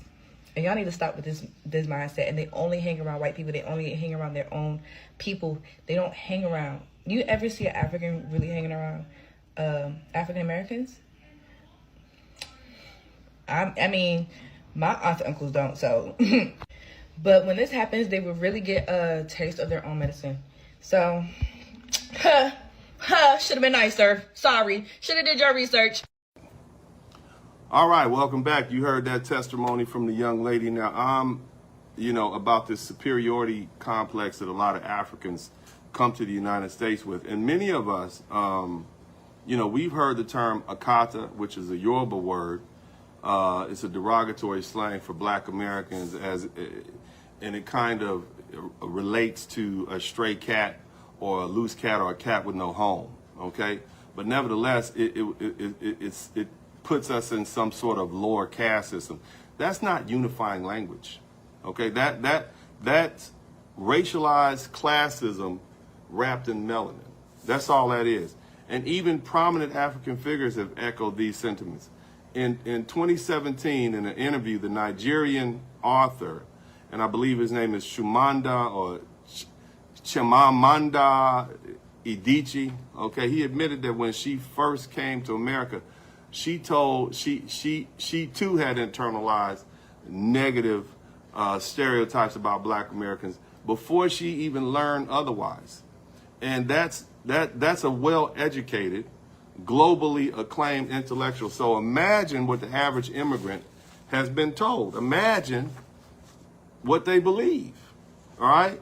The harsh truth is you all were indoctrinated to believe you're superior to us before you even got here, all right? And instead of entering the country with humility and gratitude and an open mind towards those who laid the foundation for your immigration opportunities, you look down on us. Even as you benefit from our civil rights struggle, our bloodshed, and our generations of unpaid labor, you walk through doors we kick down and then mock us for not walking through them fast enough. See, without the Civil Rights Act of 1964, without the Immigration and Nationality Act of 1965, without decades of protesting, sacrificing, organizing by FBA, you would not even be allowed here in any significant numbers. Remember how you were here before. 50,000 of you all together before 1965. And that's a fact. You owe your very presence to the struggle in this country, to the struggle of the people you think you're better than.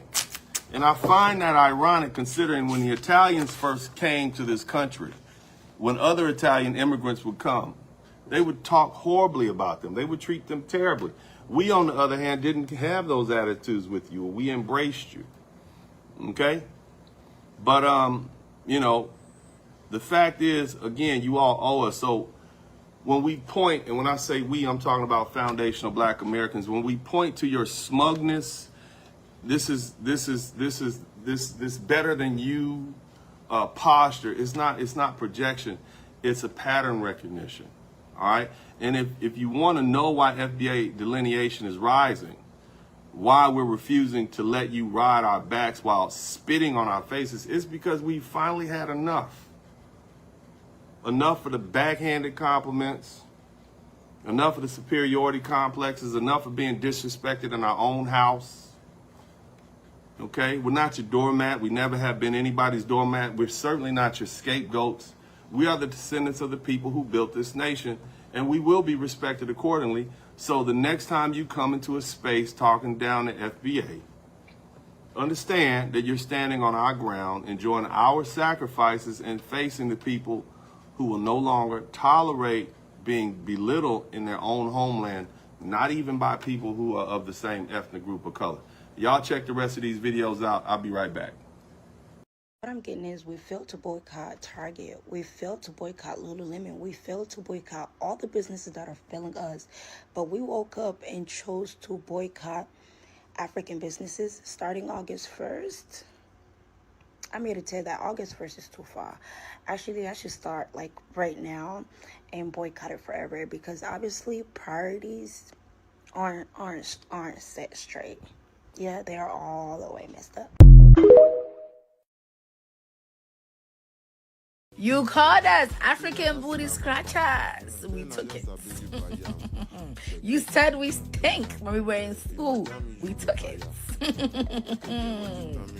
You made fun of our music. We took it. You said awawa to us in schools. We took it. Recently, you came on here and made fun of all of our foods. We took it. The whole continent of Africa. You said that our food is nasty. We took it. You said nobody lines up to eat African food because it's nasty and that we should put butter on our fufu. We took it. But now you're trying to boycott our businesses? Oh, we're going to take that too. We're going to take it. And while we're at that, give me back the braids. Give me back all the braids.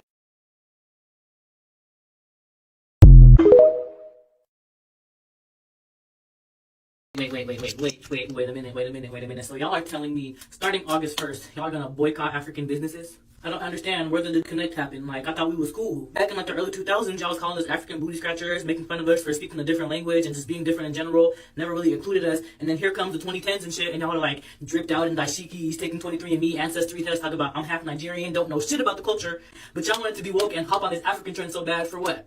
Just for y'all to take that shit away in the 2020s? And make it make sense. Y'all are gonna complain about going to Shayla, paying $350 for some large knotless braids, and she gonna charge you half of the deposit, and if you don't pay that shit on time, she gonna charge you another $10 just because you didn't pay for that shit on time. And y'all are gonna boycott the African braiding shops. Them motherfuckers didn't do shit to you. They do your hair in a fast and cheap manner, but y'all gonna boycott them for what? I wanna make this very clear.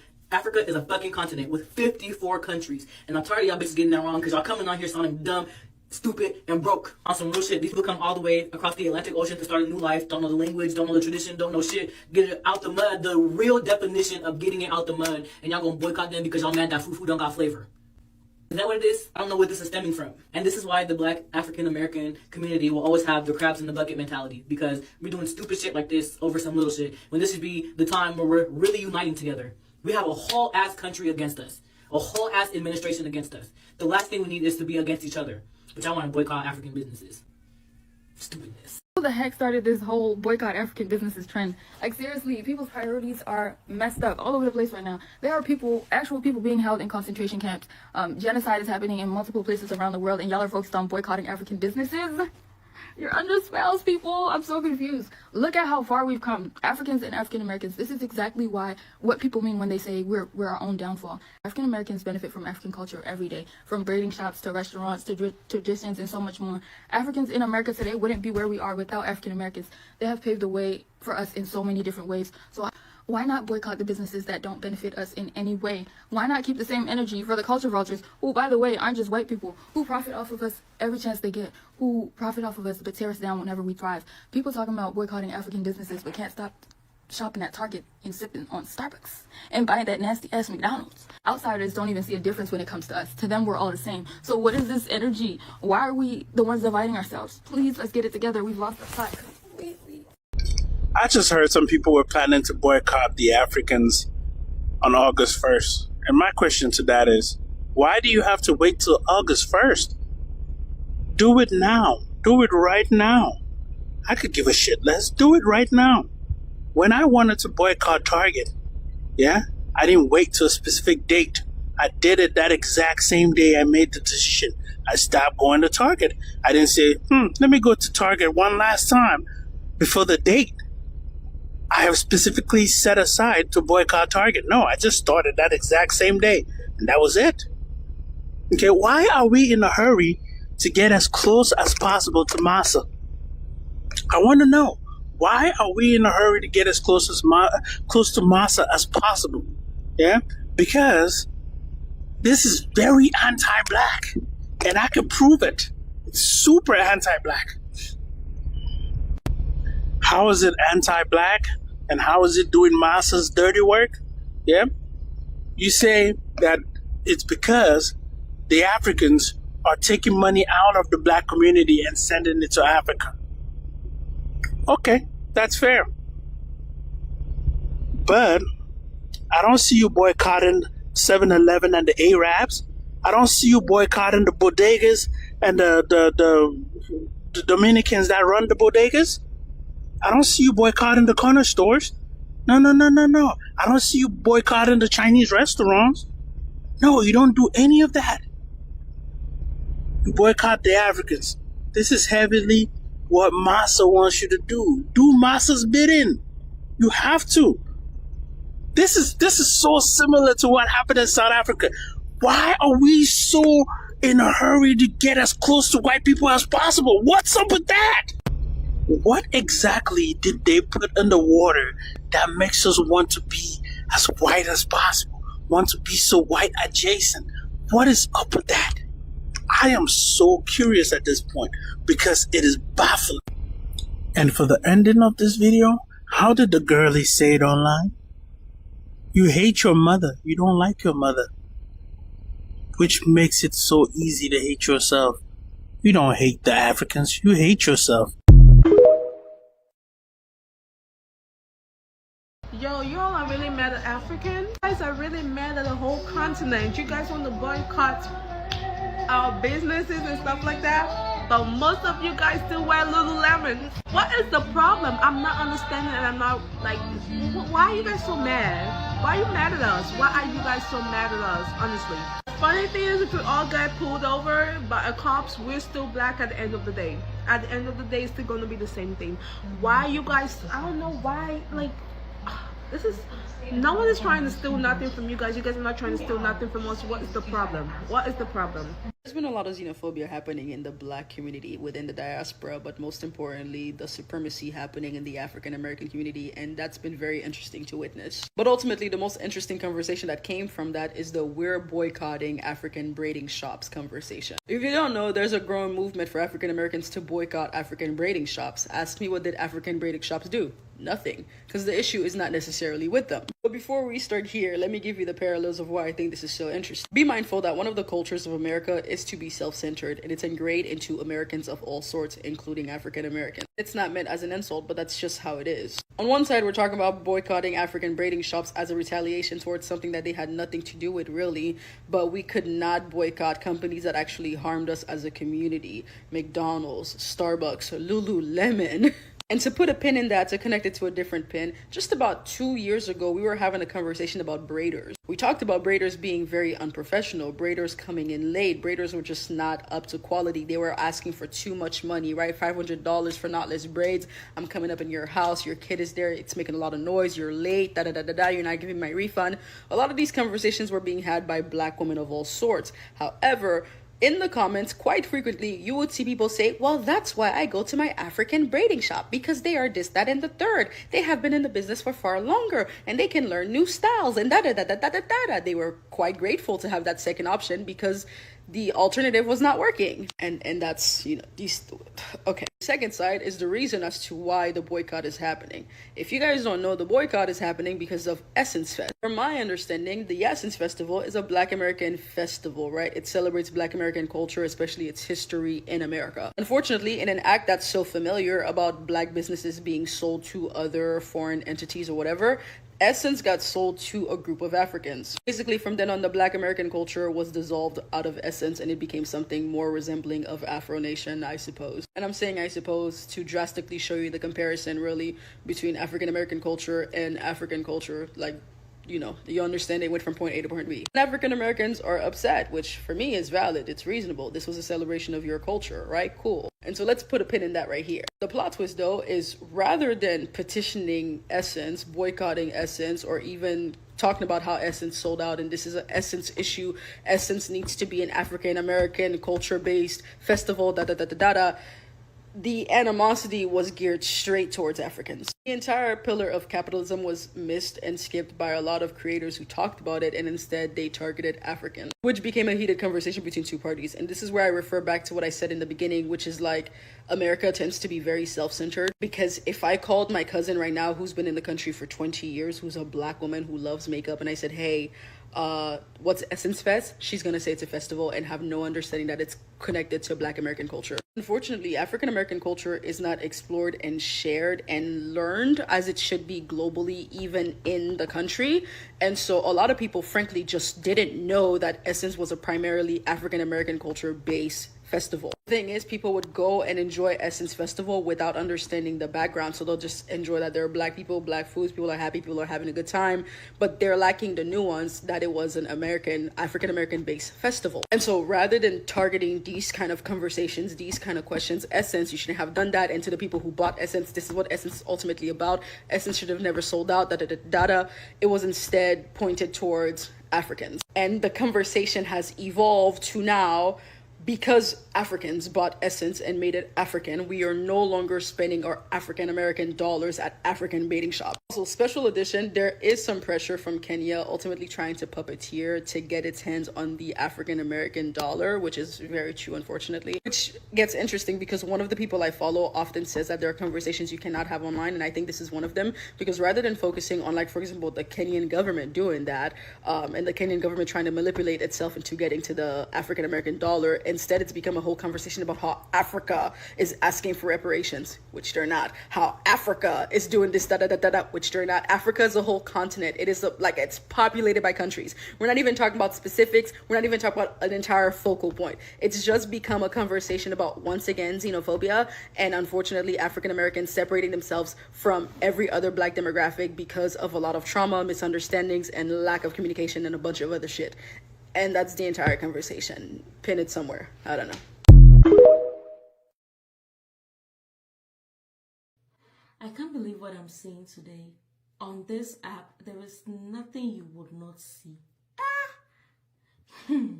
Okay, I stand in for most Africans. I'm not even going to say all, but most Africans to say that we are tired. You guys do your worst. Why? Now, wow. So wait though, we have to endure rednecks, endure this orange man, endure a bunch of racist people. You know what? We knew that at this thing, we knew that majority of your people, Black Americans, did not like us. It was a thing. But now you guys are so brave to stand out and just say blah, blah, and then use us to your advantage and just, what do you mean that you want to close African businesses? This is the exact reason I never enjoyed my time in high school and college, because I had to endure a lot of passive aggressive behaviors. Things like this. People, we do not need this, especially when we have this orange man as a president. And if you guys are going to go through with this, for some Black Americans and some African Americans, if you guys are going to go through with this, then I do not want to hear anything about, I'm going to Ghana for 30 December. I'm going to Nigeria for 30 December. Oh, I need to try soya. Oh, I need to try what jollof. Are you crazy? Oh no, the Westerners. I need to get some waist beat. and you guys don't even wear it right. The way you guys wear waist beats is even crazy. And it's sad. We are one. Like, I'm not going to watch any more videos on this. I'm not someone to talk about issues like this, but I couldn't. It's so crazy to just see all this thing going on when we have this person as a president. Are you guys okay? Are you? So y'all say boycott African-owned businesses, right? Cool. But the next time Target donates to the police foundation, I really am going to need y'all to keep that same energy. So let me get this straight. Y'all want to cancel a Black immigrant's corner store because he gave you a weird look, but Starbucks that called the cops on 2 Black men for just existing, just sitting there and existing, you're still standing in line for a venti iced macchiato? You will boycott the African braiding shops, but you'll still pull up at Target, the company that funds police foundations like it's a GoFundMe for state violence. Okay, don't even get me started on Lululemon, okay? A brand that's literally built on whiteness, fat phobia, and exclusion. But hey, sis, listen, go off in your yoga pants still talking about protecting Black culture. And the sad part about all of this is we don't even need the white people to come into our communities to tear us down. We tear each other down already for clout. And while we're doing that, we're giving billion-dollar corporations built on racist histories grace, patience, and direct deposits. Boycott an African-owned beauty shop, but still wear Gucci, the company that literally created a blackface sweater. Make this shit make sense for me, because it's not making sense. The math is not mathing. Here's a wild idea though. How about we hold systems accountable instead of your Black cousins who are just trying to come into your neighborhoods and create their own business to provide for their children and their families? But hey, if punching down makes you feel better about that $7 latte or that $50 yoga pants from Lululemon, then, you know, by all means, go ahead and punch down, because apparently it makes you feel powerful. Y'all just be doing too much. I'm sorry, I feel like American people are so lost, especially Black African American. Just take the African out of it and just be Americans, that's it. Because I cannot believe I've watched a video about a Black woman starting a protest for all Black African businesses. A boycott.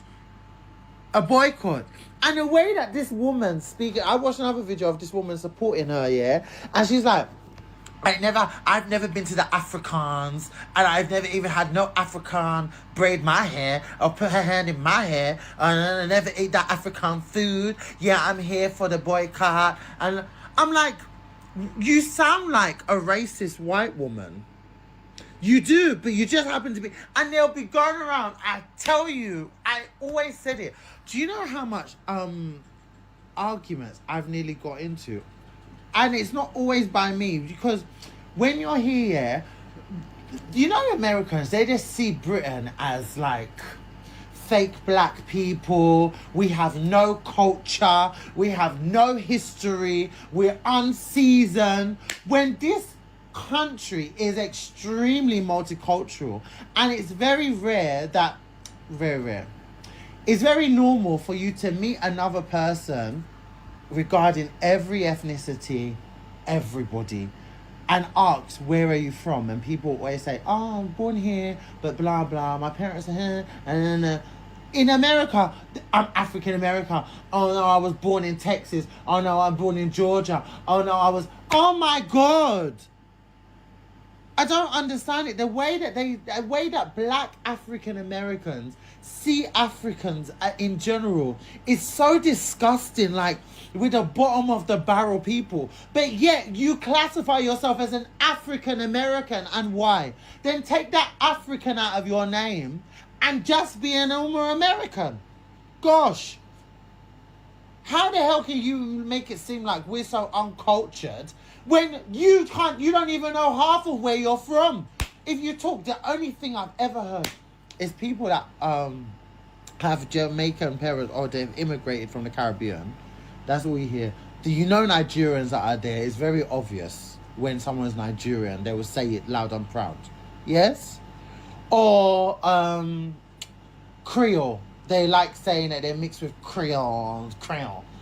Besides that, a lot of them, 90% don't know nothing. And I've had two instances with people where I've just, and I'm not even going to say it's ignorant, it's normal. I'm like, oh my God, where are you from? Here, I was born and bred, I'm an American. Yeah, where? Like, and someone asks me, it's normal here. They, like, oh, I'm an African American, that's all you need to know. That's all you gotta know. I said, hey, wow. I couldn't believe it. Second time I met someone again, that is exactly the reaction they had. I said, that's when I stopped asking.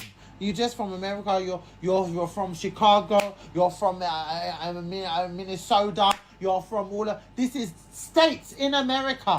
Oh my gosh.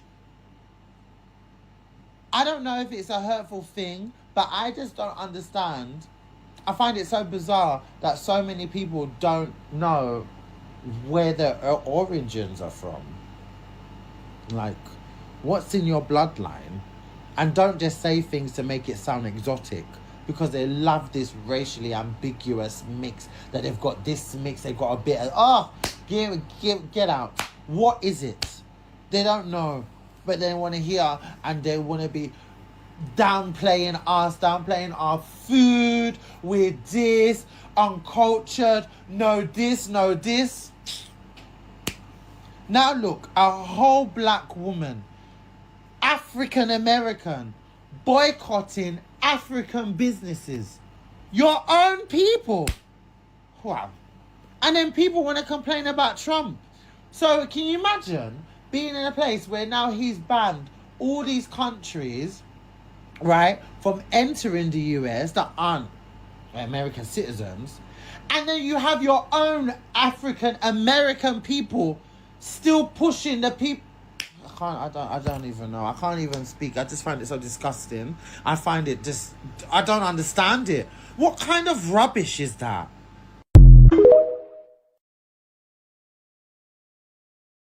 I'm not boycotting any African spots, bro. Now that y'all said that, bro, I'm going to patronize them more, bro. I don't know what type of timing y'all are on, bro. Yeah, bro, I'm supporting black-owned businesses. Yeah. I'm so lost. I don't know how I got to this side of TikTok. They said they boycotting Africans on August 1st. Boycotting African restaurants, African stores, African hair braiding salons. And they said it's August 1st. Shouldn't be August 1st. Should extend it the whole month. Matter of fact, the whole year. Matter of fact, 10 years. What does that do for you? Please, let me know how that works out for you, and then thank you. Bye. You just see the videos where they were like, they're gonna boycott Africans in August. Can y'all do it now?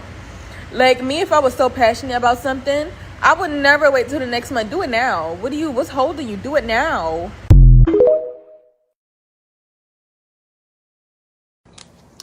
All right, welcome back to the broadcast, man. I appreciate you guys. We took a little break to listen to some more videos because it's important to hear the black voices.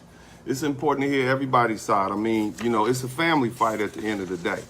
All right, at the end of the day, this is a family fight, and it's something that it's been a long time coming. It's just something we need to deal with, period, point blank.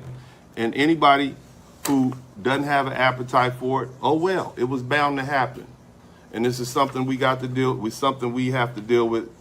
But bottom line is, again, all this started because foundational black Americans decided to delineate. And it's not about hatred, okay? It's necessary, and it's long overdue, okay?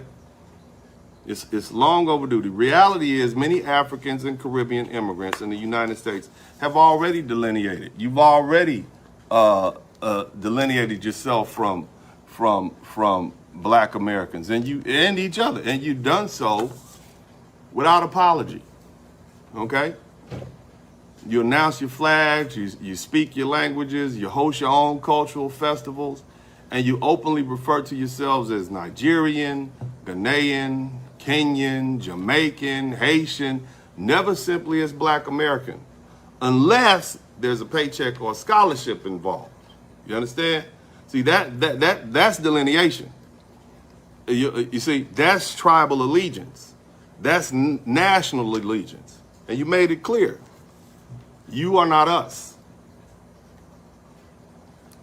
And yet, when the government rolls out grants and minority business loans and applicant DEI initiatives or reparations discussions, suddenly, you know, your African or Caribbean heritage disappears, and you start talking about colonialization and how you were slaves too, and you want to then fly under the banner of FBA like nothing ever happened, like there was never any delineation, like you don't have a flag hanging up on your wall with your grandparents'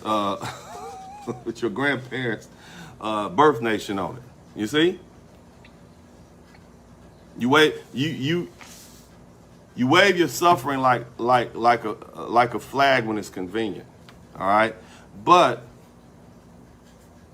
where were you when we were bleeding in the streets in the 1950s marching? Getting dog sick on us, getting locked up or buried. Let's talk about something even more insidious. Let's talk about this selective solidarity. That's what it is. It's really selective solidarity. When African and Caribbean immigrants engage in criminality, y'all don't claim them. All that crime being committed in New York right now and down in Florida, especially South Florida, those aren't foundational black Americans largely, not at this point. I'm gonna do a broadcast and I'm gonna discuss New York as soon as I get a chance to. But again, you all don't claim your own bad actors. You don't step up and say, yes, that person who unalived those other people, that scammer, that fraudster, oh yeah, they're Ghanaian. Or that shooter was Nigerian. No. You don't allow them to absorb. You allow them to be absorbed into the foundational black American identity. And the media plays along. Go look at the headlines. Black man arrested. Black suspect in custody. Never Cameroonian national or Trinidadian immigrant. So the crimes of your people of your nationality are dropped into our lap, and we carry that stigma. And you all perpetuate it. And we also carry the statistical blowback. You're nowhere to be found when it's time to clean up the mess. And you're certainly silent when the news and the media and officials use those incidents to push anti-FBA narratives. Look at all the DV incidents involving immigrants from the African diaspora that get pushed into the black community. In 1965, when we started letting all these immigrants in, I also noticed that the reputation of black men began to decrease. And I also know that your cultures, especially, and when I say decrease, we became violent all of a sudden. We had all these issues. No black woman was safe. Now, what have we learned, or should I say, as my grandma used to say, what have we come to find out that a lot of these issues having to deal with DV and animosity and this whole gender war between foundation, or so we think, Black America, between black men and black women, is because we had an influx of men and women from different black cultures who then came in, and the women said, well, you can't treat us like you treat us in Haiti. You're not gonna beat us up like you did in Jamaica. We know what you brothers from you other countries do to your women. That's why they love foundational black Americans so much. That's why they call us soft. We're a lot more egalitarian than you. We give our women a lot of play. We let them kind of do what they want to do. Black American women, for the most part, they run the house. They run the community. And that's not what you all come from. But again, that's part of our culture. We understand that by letting our women succeed unimpeded, that pushes the nation forward. That pushes this black nation forward. How can you proceed forward? Look at all the enlightened nations around the world throughout history. The ones that have had the most scientific progress, the most business progress, have been the ones who have allowed their women to go forth and utilize their natural talents and their abilities to push the nation forward into the light of success. You can't live in the Stone Age and think you're going to get miracles out of your people. Some of the greatest inventions in Germany came from women, especially Jewish women. Just think about that. It was a couple of black women that worked for NASA that helped them figure out how to land those rovers on the plane. Black women educated at HBCUs. What if we were like you and we kept our women down? So no, I think what's happening is you got a lot of black people who came here in the 1965 and they had a lot of animosity towards their men and towards each other. And when those women finally got free, they began telling it. And so they would appear on a lot of these talk shows in New York and in Los Angeles, and they would in Chicago, and they would broadcast their misgivings and their issues around the world, and they would all fall under the umbrella of black America. So now here, and then our sisters and our brothers caught it. And mind you, we had just come out the civil rights movement. We had never been more unified. They start hitting New York, the dope game went through the roof. These are people who came here to make money. These are people who have no allegiance to foundational black America. They're here to make money and move on. Start looking into some of the criminality. Start looking into some of the people who've ginned up this gender war. And then ask yourself, foundational black Americans, when did we not get along? How did we go from being some of the most married group of people in America to now having a gender war and having this out of wedlock birth rate that's through the roof? This ain't us. And I'm gonna deal with that another day, okay? But I wanna get back to this. So according to the 2019 Pew Research Center, African immigrants actually have a crime rate, okay? You see? But it's not dealt with. You understand? One thing we do know about them is that although they have an overall lower crime rate, when the crime does happen, and I'm talking specifically to African immigrants, because you all call us criminal-minded and lazy, when you do commit crimes, they are especially violent ones. They're saying when Africans do commit crime, y'all go all out, balls to the walls, as we used to say. And oftentimes these are misattributed to black Americans without clarification. And when fraud and financial scams are involved, okay, it's West African nationals, particularly from Nigeria and Ghana, that have disproportionately been represented in wire fraud, okay, and romance schemes, and hell, the PPP fraud during COVID-19. Look at that PPP warrant list. It's filled up with they have it on the internet. It's filled up with West African names. I mean, just look at it. Just Google Nigerian scammer arrested. And the Department of Justice has an entire press release documenting these arrests. Yet the racial identity attached is always black, not African. In 2020, the DOJ announced the arrest of a man named, I believe his name was Ray Hush Puppy. His real name was Raymond Abbas. And he was a Nigerian Instagram influencer. Okay? And shout out to everybody contributing to the super chat. I'm going to roll through this thing, man. I'm going to try to get y'all at the end. But, you know, I want to make sure I acknowledge you all. And I see y'all. I see them running across the screen. I just don't have time to keep my train. You know, Uncle D is getting a little older. You know, I got to focus on what I'm saying. I drift off. I've done it a couple times in this broadcast. Okay, praise God. But nevertheless, man, this cat, man, this Nigerian influencer, they call him black, right? But that's a misrepresentation because he's not part of our community. Meanwhile, foundational black Americans are being painted with this broad brush of criminality, even as we fight tooth and nail to rehabilitate our image in a country that criminalizes us on sight. You Africans, you hide your criminal class behind our racial classification. Oh, they're just black. But see, you never let us hide behind your cultural success.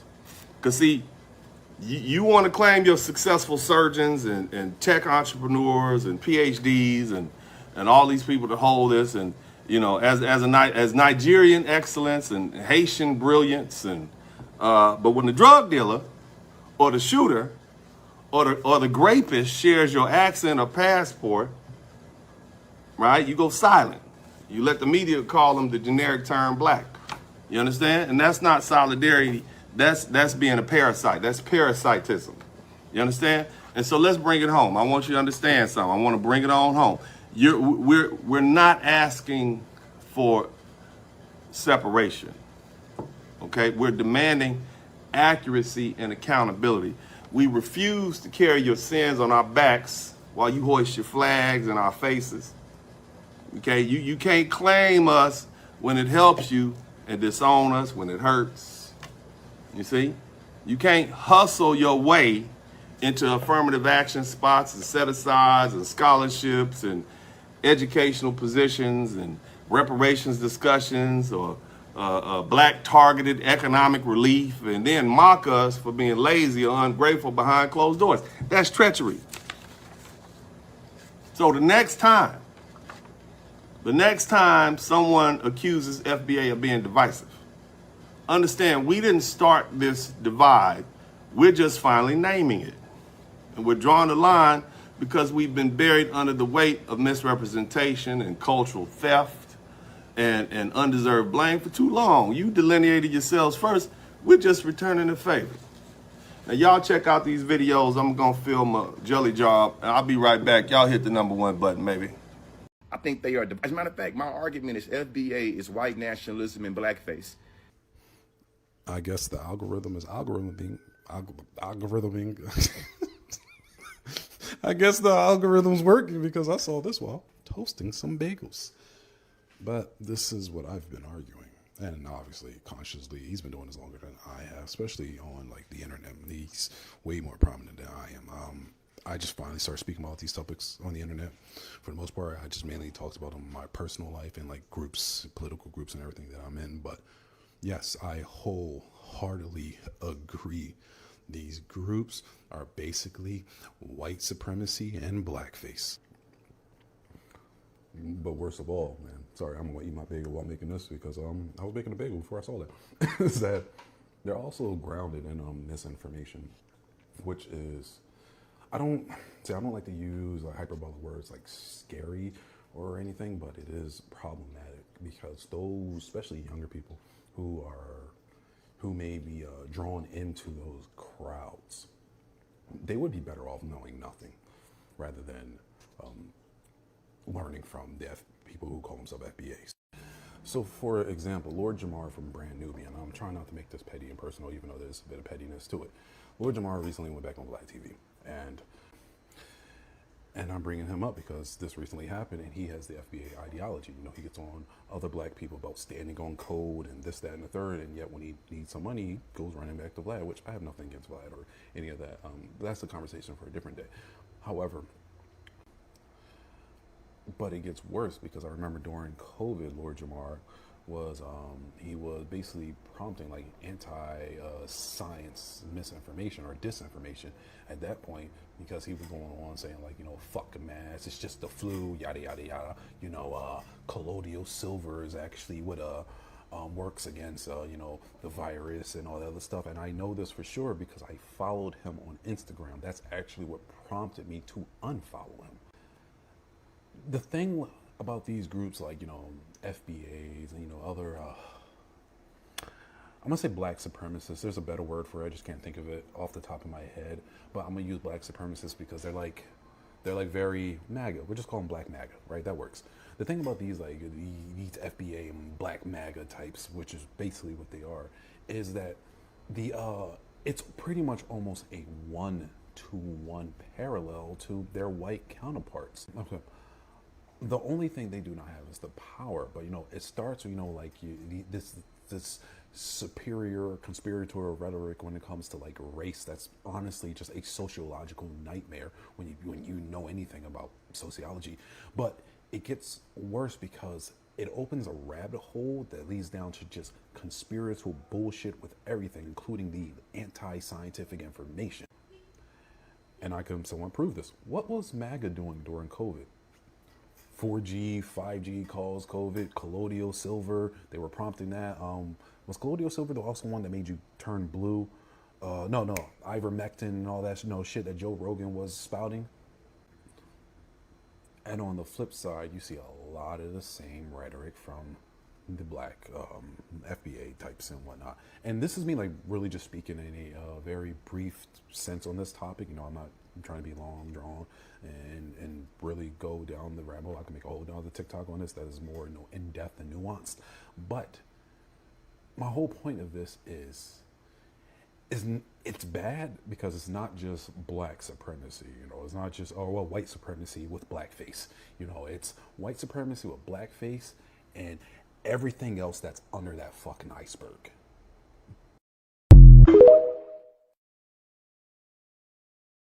There's an internet psyop taking advantage of undereducated African Americans called the FBA movement. FBA stands for Fear of Being African, I think, and it's causing a sect of African Americans who didn't graduate high school for the most part to grab onto certain catchphrases and hot terms to disparage African people and distance themselves from their own African ancestry. They claim they've always been in America and the Native Americans are really the ones who came over to America. Or like, it's the dumbest shit I ever heard. Something I noticed about these people online is that every single one of their accounts look a lot like bot accounts. And the ones that aren't bot accounts, you can tell by their profiles that these are losers. These are people that contribute nothing to the African American community, but they're so proud of being African American based on I don't fucking know what. And I'm an African American. I'm very proud of my ancestry. I'm proud of the things that we've accomplished. I'm proud of who we are. But we're African people that were born in America. And the most intelligent thing we can do strategically and socially and politically is to connect with the continent. Otherwise, if we isolate ourselves in the Americas, we will get genocided. So whoever is behind this psyop wants you all to get murdered. You're distancing yourselves from Caribbean folks and African people saying they want to be us, and like it's the dumbest shit ever. I just want people to be aware of it. Don't fall for it. It's like the African American MAGA, meaning you're getting nothing out of it. And it's always the lowest of us, literally the lowest of us, the least intelligent, the least attractive, the least wealthy are holding on to that. Just the same way the worst white people hold on to MAGA, you know? Like Dr. Umar said, if you don't want to be African, fine, stay the fuck away from us, okay? And don't speak for us. Don't speak to African people on our behalf. Don't speak to Caribbean people on our behalf, because you don't know what the fuck you're talking about, okay? They're not trying to steal your identity or steal the reparations that you will not get from America. So let us smart people connect with the continent, connect with our heritage, connect with who we are. Foundational. What the fuck? The founding of what? America? A genocidal white supremacist country that's owned by Israel. But you guys have been in America. You're so proud. You're a bunch of fucking dummies.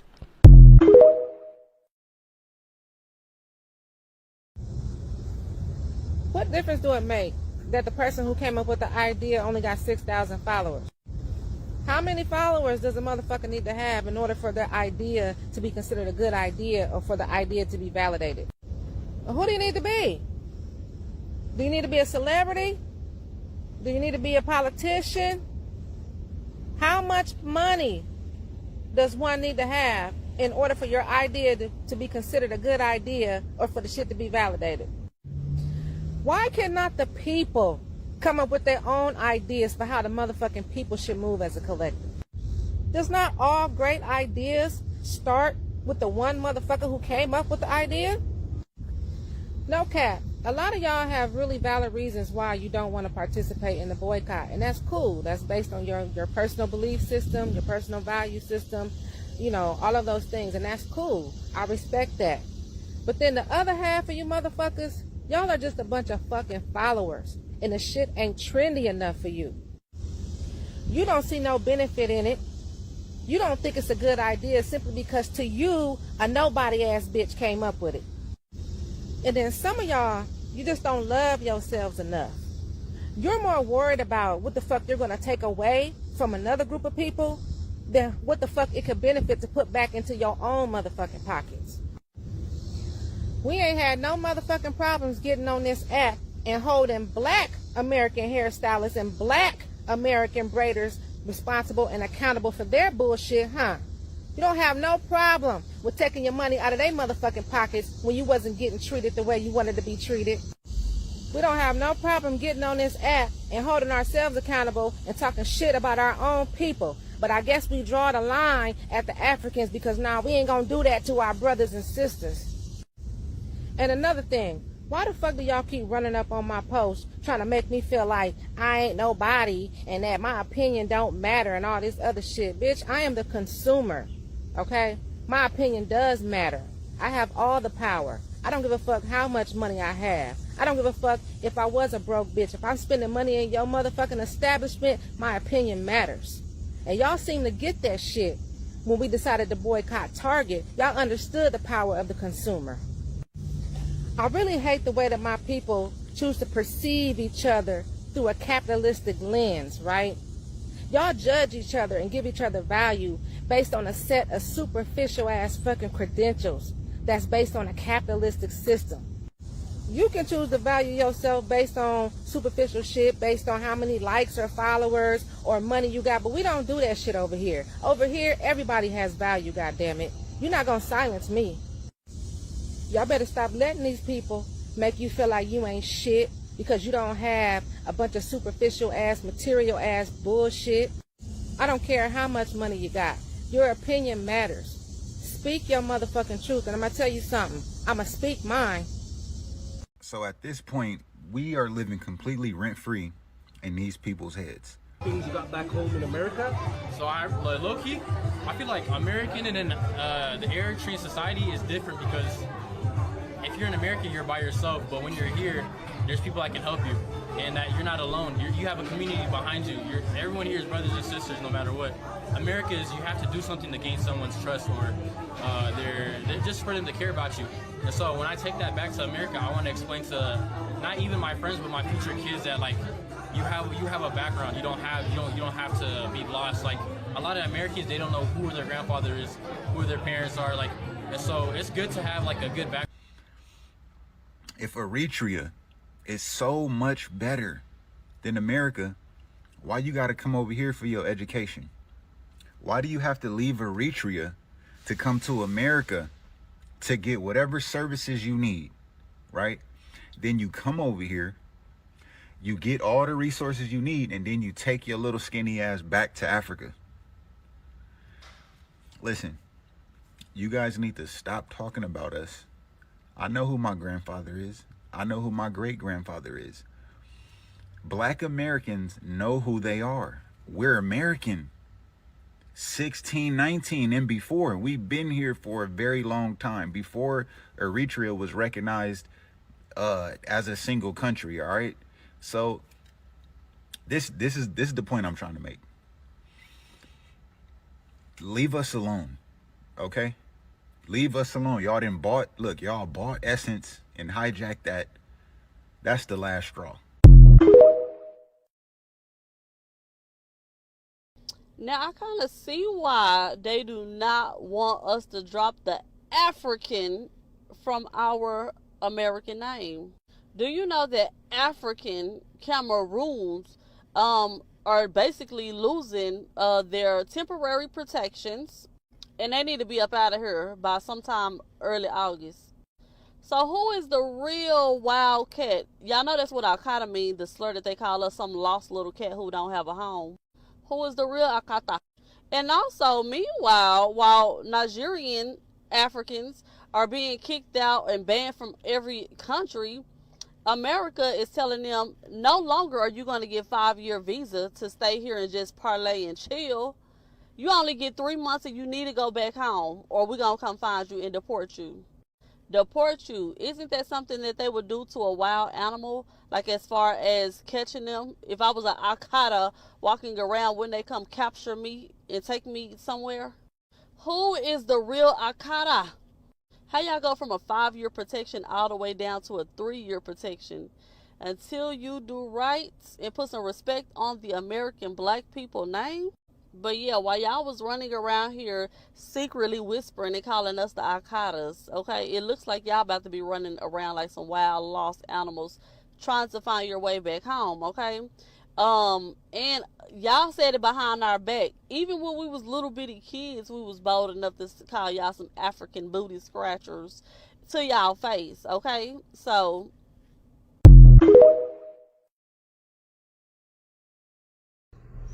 FBA. I don't care if you don't like my videos. If you do like my videos, I appreciate that. But this is something that you all must be aware of, and you all should share. Share. Don't share just because I'm trying to get in the algorithm, but share because this is important information. And in fact, even if you don't share, I would love for you just to make a video of your own to forward this information I'm about to say. There is a group called the African Unity 6th Region USA. Why is this group important to know about? Because this group are currently trying to hijack the FBA's rights or fights for reparations. How are they trying to do it? By diluting it and by trying to attach themselves to the chattel slavery, by trying to make it a global thing, by pushing the narrative of it being for all blacks. And if reparation was to be given, it should not be given to all blacks. First of all, reparations is not based on race, it's based on lineage of connection to slavery and who were later the freedmen. That does not apply to Africans in the African nations. That does not apply to Caribbeans who were in Jamaica and other Caribbean nations. This does not apply to Haitians or any other black, so-called black person. Because although all these people may have dealt with issues on their own land, none of their lineage are connected to the 400 years of chattel slavery that was enforced on our lineage and our ancestors. So therefore, if there was such a thing as to pass reparations, they shouldn't get a fucking penny of it. Why? Not because I'm being spiteful, but because that's not their plight. That's not their fight. They should be trying to take care of what they feel as though was done to them on their land, not here. So this is information that need to be out. So FBA, we have to make sure that we push back on this and make sure that we let politicians and lawmakers know that no. That's not what this is. And this is not what we're about to allow you to make it become. They are not us. That's the truth. Not trying to be facetious. It's just the truth. They are not us. What our ancestors went through, they have no connection to it. They still had their own lands. We were brought here against our will and was forced to build another nation, and our ancestors did it through pain, blood, sweat, and even death for nothing. We are not the same. So this is something that FBA need to really be paying close attention to. I mean, so close to even start paying attention to the politicians who are in the White House. Why do I say that? Because you will be surprised how many politicians who are in the White House that has black face, but they are actually not FBA. A lot of them are Caribbeans. A lot of them are Africans. A lot of them are other than us. And this is why they have no problem trying to usher this in, because one or two reasons. They want to water it down, so therefore our cause would not be taken seriously. Or, in case it was to happen, they want to benefit from something that they know that they should not benefit from. So it's either we get in or you get nothing. So pay attention to even the politicians and pay attention to the wordings, because this has nothing to do with race. So don't allow them to make it a race thing. That's when the waters get murky. That's when things get diluted. This is not based upon race. Just because you're black does not mean that you have a connection or lineage to the chattel slavery that was enforced upon our ancestors. So no, we're not gonna let that rock. And you best believe that Mr. Dennis of the Essence, he's aware of this too. This is a big agenda that's going on, and FBA need to wake up. Like they gatekeep, we must gatekeep. We must vet. We must make sure that the only people who are speaking on our behalf are those who are of our own. FBA, the lineage. There's a reason why we have been delineating, and there's a reason why a lot of them have been upset that we have been delineating. So share this video. Make videos of your own. Make sure that this information gets out, because many people are not aware of this, and this is something that we all, FBA, need to be aware of. All these brothers who holler Pan-African and stuff, they can't be included because they are working in the act of globalization. We ain't doing nothing global. We're worrying about what happened to our people here. Like the Jewish people were focused on what happened to their people in Germany. They got took care of because of what happened to them on that soil. No one else benefited from that, just them. Just like the Japanese who were thrown in concentration camps during Pearl Harbor.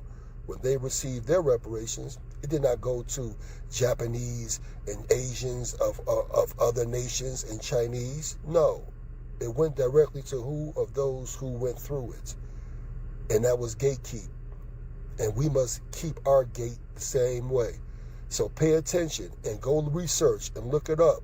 It's called the African Unity 6th Region USA.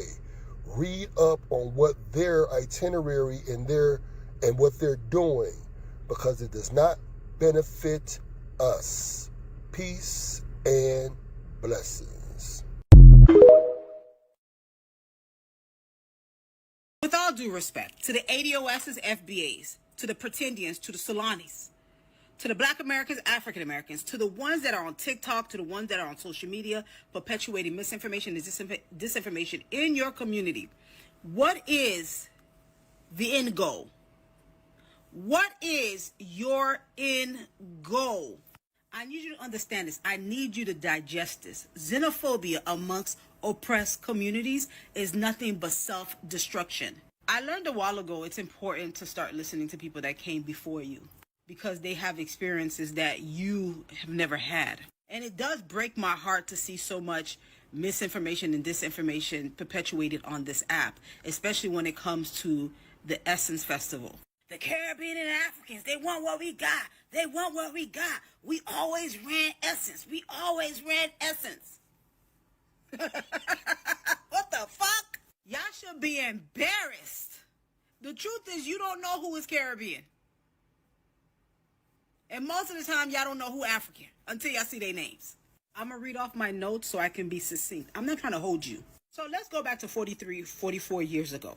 From 1981 to the year 2000, the editor-in-chief, the person who is the top decision maker of Essence magazine. Now, mind you, the person who sets the tone, the voice, the overall style of the publication, decides what topics are covered and how they're framed, approves or even kills major stories, headlines, and visuals, quality control, brand strategy, content calendar oversight. And she was also the public representation for Essence magazine, was a Caribbean woman. Susan L. Taylor is a first-generation American, like myself. She comes from an ethnically mixed background, Trinidad and St. Kitts. So all of this nonsense that you guys have been perpetuating on this app about black immigrants and their children, for 19 years, Susan L. Taylor was the face of Essence magazine. That nonsense y'all been saying online has quickly been debunked. You people care. Y'all not tired? Y'all not tired. Nobody wins with xenophobia. Xenophobia amongst oppressed communities is self-destruction. Y'all swear in y'all minds that we are not in 2025, that we as consumers are not consuming media completely different than we were before. Where's the 8-tracks? Where's the records? Where's the cassette players? CDs are still around. Records kind of make a comeback. Where's the VCR? Where's the motivation from your children on Mondays or even Friday night to watch their favorite television shows? There's none. There's Hulu. There's Netflix. I can watch it later. I can stream it later. Where's your motivation to go out and buy a copy of Essence magazine? How many of you guys actually subscribe to Essence magazine? How many of you guys have Essence magazine coming to your home? Too many of you guys are nothing but agents of chaos. You are anti-intellectuals. You are anti-information. You are xenophobic. You guys are bigots and certainly disingenuous. Imagine not being a critical thinker, but having an opinion. Black people, we are in trouble. We are in trouble. We in trouble, yo. I'll catch you in part 2, where I'm going to give you the real information about what's going on with Essence. Africa and Africans. Bring y'all ass here. Don't worry, I wasted water on my shirt. Never mind that. Africa and Africans. Y'all bring y'all ass here. So I want y'all to realize something. Africa as a whole continent, right? The world pities y'all. I don't know if y'all know that. The fact that, I mean, y'all war with, y'all selves, right? But there is no fucking country, leave out America. There is no fucking country's military that y'all can beat. Think about that. There is no fucking country's military. Mexico military could take y'all whole fucking continent. China, they already been taking y'all ports and taking y'all land and shit. China already on that, but if it came to war, there's nothing y'all can do.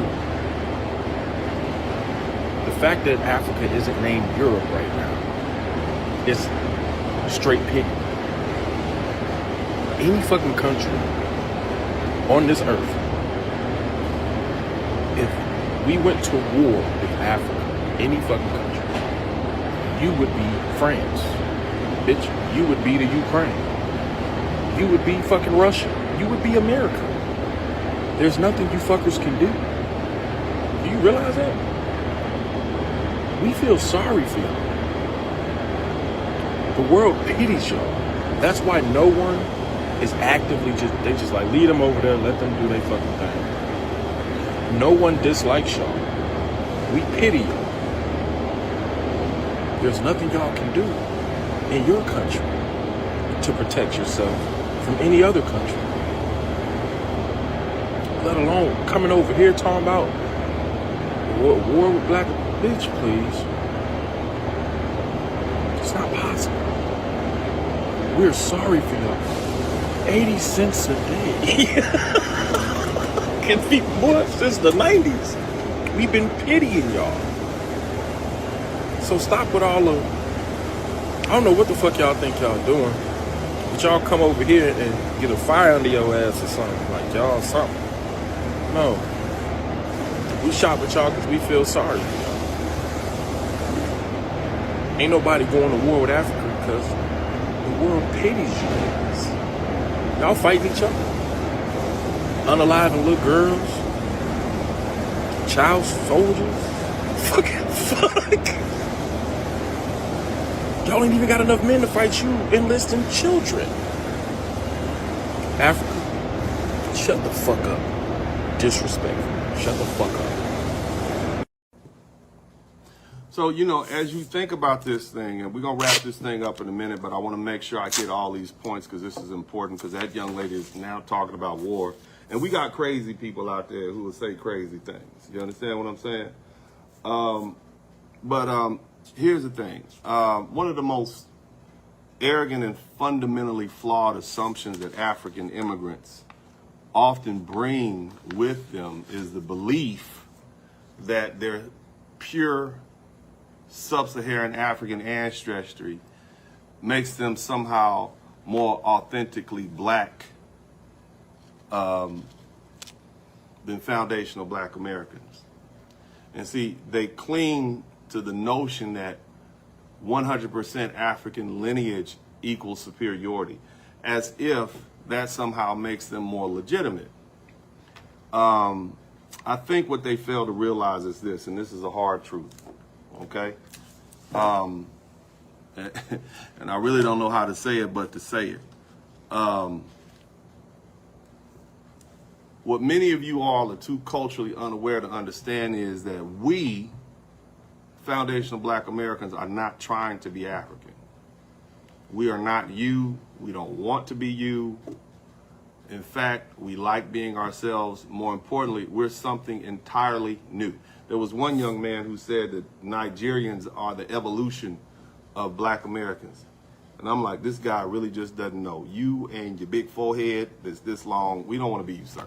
All right? Let me state it plain and simple. All right? We do not want to be 100% African. And your arrogant assumption that we want to be 100% sub-African culturally, ethnically, genetically, as opposed to the fact that we are who we are and we love ourselves, right? We love ourselves how we are right now. And it took centuries for us to do that. It was the Honorable Elijah Muhammad and all those other people who came out tonight. Black power, you know, black love. You see, we realized how beautiful we were, how talented we were, and we embrace ourselves as we are. Again, we are a mixture of Africans, but we also have an admixture of European. Most African Americans are about 25% European. Others have Native American. Many have Asian. Pretty much every ethnicity in this country is intermixed in what we call the black community. You got black people who have Italian fathers. You have black people who have Irish lineage, okay? It's not just African, all right? And the truth is, we have been in this country since its inception, both in our African ancestors and our European ancestors. So we are indeed foundational black Americans throughout our lineage, and that might not be something you all can fully grasp, because we're told, of course, to hate everything else but the black. Everybody else is oppressed. I get it. I know where we're coming from. But the thing you have to understand is we are unique. We are unique in indigenous ethnic group to the United States, forged in the crucible of slavery, war, resistance, and survival. We are, I guess I would say, we're cultural and genetic. We're a cultural and genetic admixture. Part African, yes, we acknowledge that. but also part European, part Native American, part Asian, but 100% American, okay?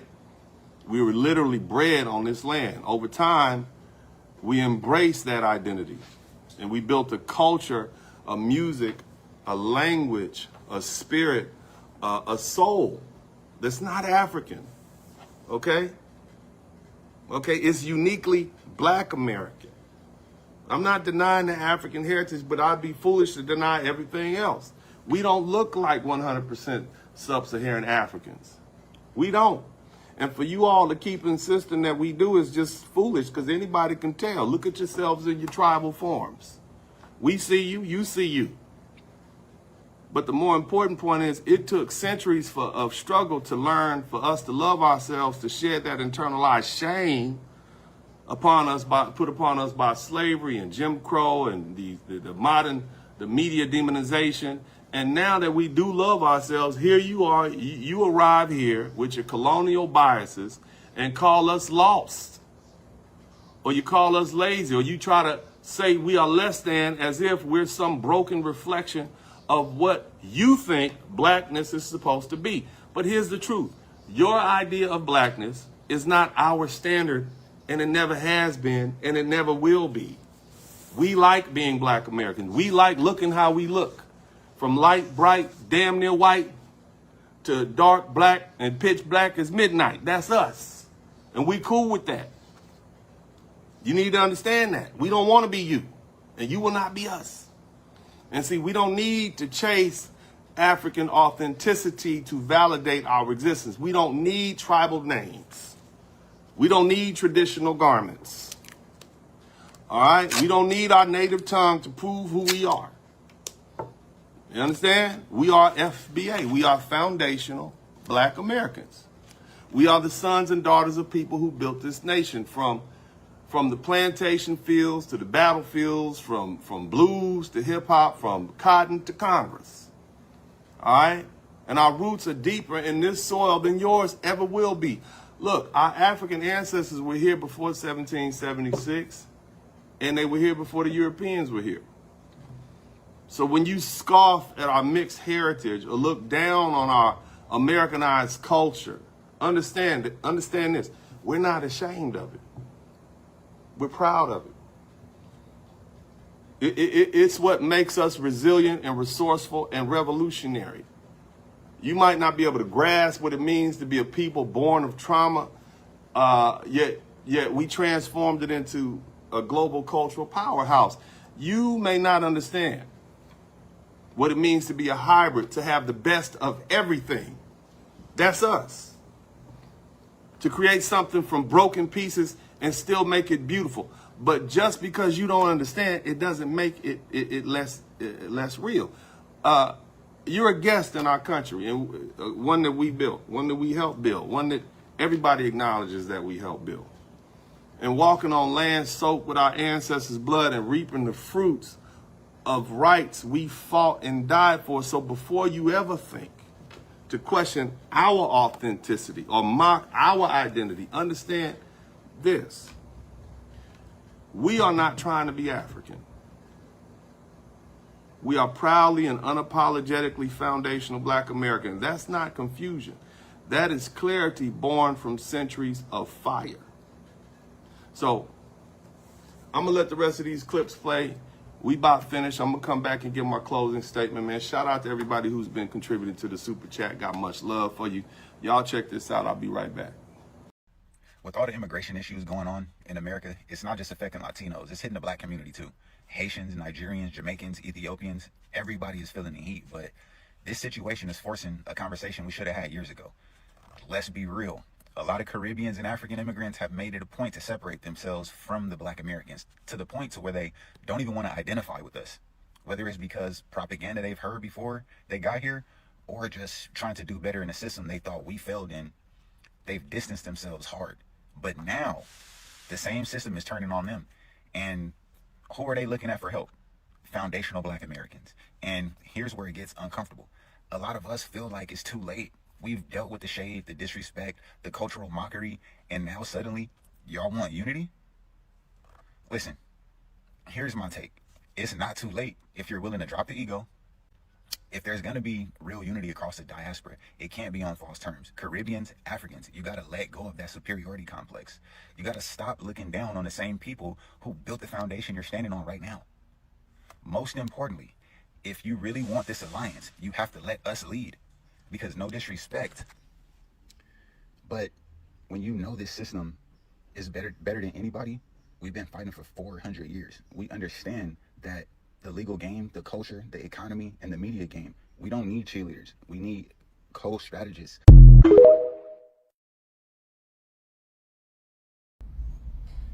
Black Americans, this is what the fuck I'm talking about. Read the comments. Another goddamn foreigner who wants to open up a business and tap into your motherfucking pockets. Why you don't sell some shit to your own people? Better yet, if we so goddamn broke and we ain't shit, why the fuck you don't sell something to people who actually have money? Why you don't sell to white folks? Why you don't sell to fucking Indians? Because they ain't gonna buy shit from you, that's why. Therefore, it makes more sense to respect the motherfuckers that support your shit, right? See, y'all so motherfucking confident and entitled to black people's money that y'all think that y'all can get on this internet and talk shit about us and disrespect us and laugh at us, and we still gonna support your motherfucking business. This is exactly why y'all about to fuck around and find out. This is exactly why I support the movement to boycott African businesses. I actually think boycotting African businesses will be much more effective than boycotting a Target or other large corporations, because Black Americans, we sell the same products and services that Africans sell. So that means if we take our money from the African community, we can funnel that money right back into the black community. When I first signed on to agree with this boycott, it wasn't even about really punishing Africans. It was more so about I seen an opportunity to bring money back in-house, because honestly, as a people, we need to get our affairs in order, right? And I thought this would be a great opportunity to begin to practice some group economics, right? And keep the dollar circulating in our own communities. But now that I'm seeing all of this hate and this disrespect and all that shit, that just gives me even more of a reason to participate in this shit. Do y'all know how much money that we can funnel back into the black community just off of braids and food alone?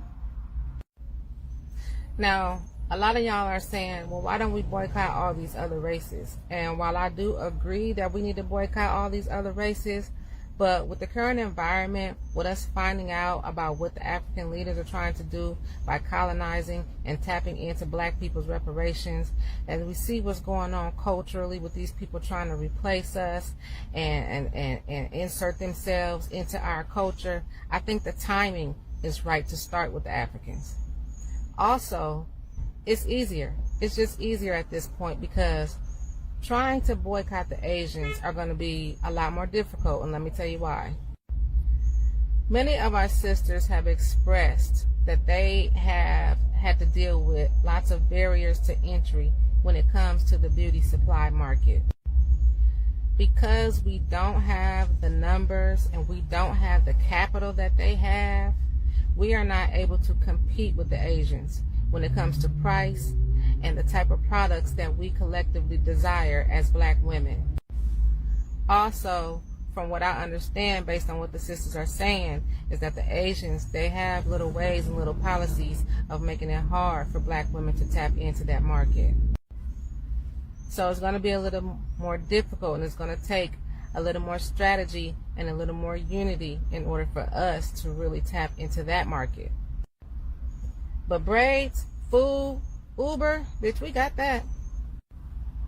Also, this boycott is not the end-all be-all when it comes to economic independence for black Americans, okay? Don't get discouraged if you see that a lot of us don't want to participate in this shit. So what? This is just the beginning, okay? We got a lot of work to do, and I'm not worried at all. You imagine we're removed from Africa 400 years ago. I would love to see their DNA and ancestry reports. Show us the paperwork. Where are you from? The sky? Anyway, critical thinking clearly isn't for everybody.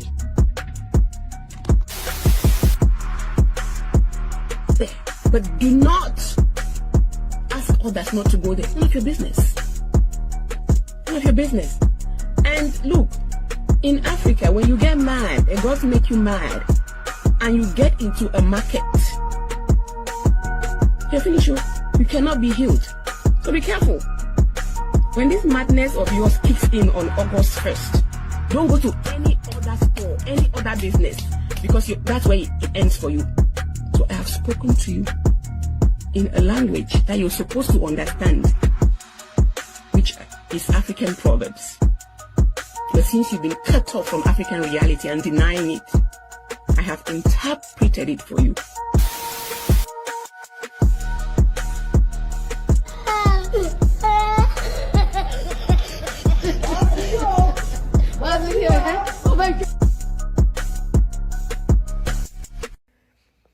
Peace, family.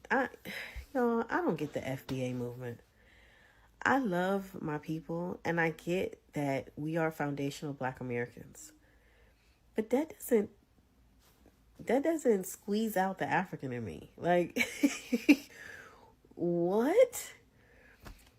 So correct me if I'm wrong. Y'all believe that y'all are African? So our ancestors were lying? You're telling me that the scholars, our people who did the work, who went to Africa, who sat with scholars, who listened to, whoever did the research, went to the universities, the people who did the work and educated us about where we came from, they were lying? Our ancestors. My great-great-grandmother lied. My great-grandmother lied. Y'all, the proof is in the pudding. Everything about us is African, so I don't understand this whole movement. And then some of y'all be saying that people like me are traitors. I don't understand that either, because why? I just feel like it's just too much division. At the end of the day, we in the same boat. It don't matter what you call yourself. It don't matter what you call yourself. At the end of the day, we are in the same boat. And I feel like the FBA movement is causing more division. I really do feel that, because especially how rah, a lot of y'all are. A lot of y'all are just, if I post anything on Africa, it's somebody from the FBA movement. We're not African. Nobody asked you that. I don't even care what you think. And you don't have to come to Africa. Like, for real. You probably wouldn't last 5 minutes there anyway. So, people have said that people that go to Africa have no identity. And to some degree, I do get that, because it's like, I hear, especially the youth, I hear a lot of the youth say we don't have culture. And I'm like, why are y'all repeating what white people say? Why are y'all repeating what these immigrants say? You don't know who you are? That's not, we talking about the children. So that's their elders' fault, because I know who I am. I don't get it. Y'all lost me with that, for real. And there's nothing wrong going back to Africa. There's nothing wrong connecting with people in Africa. There's nothing wrong with that. So I don't get y'all fight. Help me understand. Some of y'all was just Pan-African last week. And because the Africans said they don't like you, now you're not Pan-African? I don't understand that. People not gonna like your black ass. You haven't learned that yet? I never cared. I learned as a child. As a child, my father was in the military. We moved around. I've been around all different types of people. And one thing that I realized as a child is at the end of the day, I am a nigga. That's how people look at me all over. It don't matter who they are. And maybe we thought that African people would relate to us more. But they like, nah, y'all niggas too. So I never cared. I knew my position and I know who I am and I'm very proud of who I am and I really don't give a damn what anybody thinks. I've never cared. But I've always known in my head, like, I'm not going to attach myself. I don't have identity issues where when I'm around a group of people, I have to attach myself to them. I'm trying to fit in or none of that bull crap. Absolutely not. You know, I can be respectful and be your friend and at the end of the day still be me. You know what I'm saying? So, I mean, I get what y'all are saying because some people do come over, they go to Africa and, you know, they got the African attire on. I do too. Nothing wrong with that. But they embrace, especially the ones that marry abroad, they embrace their spouse's culture as if they don't have any. You know, so I get that. You know, but, because ain't nothing wrong with collard greens and macaroni and cheese and green and fried chicken. I don't care what you say. I love jollof rice. You know, but at the end of the day, my mama's cooking is better. Because that's my mama. So I get it, but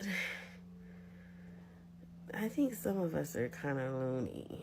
Just a little bit too deep. Because at the end of the day, we all are black and we looking stupid. I'm this, I'm black, I'm we all po. Everybody ain't got no money. We all are poor. We all don't have generational wealth. We all are still at the bottom and people are moving without us. People are moving to other levels without us, even in our own schools. They are outnumbering us. So I think it's just ridiculous. But, you know, teach me. Maybe I'm missing something. I don't have time. I did my studies on who we are as a people, as a Pan-African in my 20s and my 30s and my 40s. I got to get to something else. I'm a Pan-African at the end of the day. But, you know, there's other books to read. Because I missed the money part. I need to get some money. So, yeah, I can't, you know, do the research. Oh, well, my great-grandma. You know, I grew up, my mother was like, we're indigenous. And then I found out that my great-granddaddy, it was indigenous. They say he was Mexican. Okay, my great-grandmother, we don't know what she was, but to me, she was indigenous too. But, okay, so that wipes out the African DNA? Y'all bugging. And there will always be repatriation for me. I'm a Pan-African. It was always that, and it will always be. So it don't matter. FBA, FB boo. I'm going to be in Africa one day. My foot is going to be in the land, and that's going to be my land. And my body is going in that land at the end of the day. Period.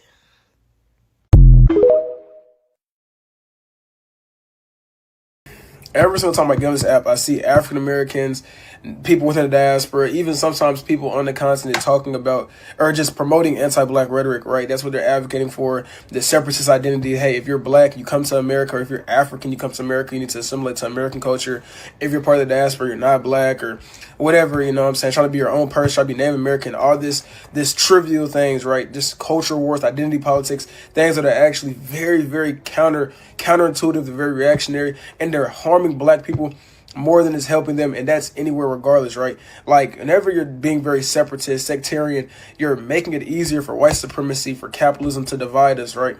Like, just sit down and use your brain real quick. If all day, only thing you're worried about is culture, and for the most part, culture's just linguistic or religion or maybe clothing or some type of ritualistic practices, things like this, right? Something that does not affect you materially. If you're arguing about culture or being Native American or not wanting to be black or African, which is very anti-black, and it's just like you're worried about something that is so tangential to what can actually better your life materially, right? Like economically, socially, politically, all black people, whether they are in Haiti, whether they are in Nashville, Tennessee, where I'm from, or whether they're in Africa, we're all suffering, right? We have a shared history. We have a shared oppressor. Like, how I look at it is like quite literally a form of neo-tribalism, right? Like, whenever the people who are subjecting to oppression, who are you're trying to keep down and make sure they are economically deprived and they cannot make any moves in society, and the individuals who are doing this to, they are already being divisive amongst each other. It's like, oh my God, it's so easy to continue to have these people oppressed, to continue continue to have these people held back, because you don't have to do any more obstructing whenever they're already obstructing themselves from the actual mission, right? From the point where they need to be if they want to be successful. Like me being African American and being from a metropolitan area, I can say that a lot of African Americans are lacking education due to mainly systemic reasons, right? And whenever someone is lacking education, it's very easy to sell them a very individualist, a very separatist ideology or even idea, because, hey, they don't know any better, right? You can say like, hey, these black people from Haiti are less than you because they're geographically in a dirty area or, you know, underdeveloped area, right? And that's easy to sell somebody who just doesn't know any better. But in reality, look, if you're African American, more than likely, like almost 99% of the time, you are West African. You are of a West African lineage. And then for all the African Americans who want to say, oh, my people been here for 400 years, whatever. So of my people, right? But at the end of the day, that's only 400 years versus tens of thousands that my people were on the African continent before they were stolen by the oppressor. They were stolen by the white man. And of course, the exact same thing can be said to people on the motherland or within the diaspora who hold on to this very bigoted, harmful ideology that promotes separatism. And I'm not oblivious to the fact that, hey, whenever, you know, colonialism and the lack of resources will make your education very limited and very subpar. And, you know, I understand that. So, but with that being said, right, all black people need to have the teleology in mind that black kids, black women, black men need to be successful, right? And we need to stand for each other no matter where you're at, right? Because at the end of the day, that very dogmatic mindset will not benefit anybody no matter where they're at. Video, and she's sitting up here talking about FBAs are the pipeline to white supremacy. But it's interesting that they can have that conversation and not have a conversation about infiltration into black communities as black immigrants, and how y'all literally will sit back and have entire dialogues fed to you before you come to this country about how black Americans are lazy, they ain't shit, they're on government assistance and everything like that. And don't you dare come into my comments and be a fucking liar, because at the end of the day, 95% of y'all are in black Americans' comments spitting the same racist rhetoric. So how is it that foundational black Americans are on a pipeline to white supremacy, but y'all come over here on a boat of white supremacy? How is that? And also, I would really like to know how y'all keep trying to push the narrative that we are all one people, but you don't do that to the Haitians, Jamaicans, anybody in Brazil, or any other place that supposedly had transatlantic slavery and black people dropped off at. Y'all don't sit there and say that, oh, we all look the same to a Dominican, but y'all are trying to do that to black Americans. But y'all can never answer why you are so busy wanting us to look the same. Nobody ever wants to answer that who's a non-black American spitting this rhetoric. And as a matter of fact, I saw somebody make a false equivalency talking about, well, that would be like saying that Chinese Americans don't look anything like continental Chinese people, like people that are still in Asia and have never left. See, that I think that's the part that a lot of y'all Delulu birds are not fucking understanding, because when you come here, all you know about black Americans is through the lens of a white, westernized media that's curated by white people to give you some insight lens into black Americans. Like, y'all never see it through the lens of a black American. You only see it through the lens of white supremacy, which speaks to why you guys have such bullshit talking points about anything about us. Like, it's always rooted in white supremacy. So I think that's really hilarious that you're trying to say that foundational black Americans, because we're putting up boundaries around any communal activity that we had, and we're kind of reverting to tribalism. Y'all should know about that. But y'all are saying that it's the same as a Chinese American living here and saying they look nothing like the Asians, the Chinese people in Asia still. See, that's the history that you're fucking losing out on, because unlike them, they don't have a history in this country of actually being enslaved and force bred to create an entire different admixture of people. So how is it that y'all are not grasping that literally our admixture creates a different phenotype? So that's a false equivalency. That's what I think that y'all are not understanding. That's the missing link, is because y'all are literally not grasping the fact that our phenotypes are going to be different the same way in that continent from region to region. Y'all have different phenotypes. And y'all don't negate that. But the minute that we negate that we don't look like you, oh, it's a problem. It's a major problem. Why? Why? None of y'all can ever answer why it is that it's a major problem when most of y'all grew up in households where your parents told y'all to assimilate more to whiteness than Black Americans. Because none of y'all in good faith can ever say that your parents said that you need to assimilate into Black American culture. Not a single one of y'all, but I keep seeing a lot of y'all that are imitating us, and I don't see no cultural garb being worn. I see a whole bunch of shit that represents Black American culture while simultaneously telling us that we don't have no fucking culture. But I'm starting to believe that y'all don't have no fucking culture because I don't see y'all walking around in your cultural garb. I don't see y'all listening to your cultural music. I don't see y'all doing anything of the sort. All I see is a whole bunch of me's and a whole bunch of other Black Americans walking around and saying that we don't have a culture while wearing our culture because it's fed to you in your homelands as that's just American culture, when in fact it is through the lens of white colonization who has simultaneously believed that they have a stakehold on us, that we are still their property. And the way y'all are trying to force Black Americans to say that we look the exact same as continental Africans is giving very much y'all believe that you have an ownership on Black Americans too, and how dare us negate that you are our parents. That's really what it's giving. Y'all want to be our mammies and our pappies, and you're mad that we're denying you. We're like, yeah, we're not taking the paternity test at all. We don't give a fuck. We don't give a fuck. We are our own admixture. How is that so hard to understand? How is that so hard to understand? How? And also, if you are such prideful people, why are you trying to force Black Americans to say that we are the same? To say that we are the same is to negate our admixture, and it's also, it's false. It's false to say that because our history is not even the same.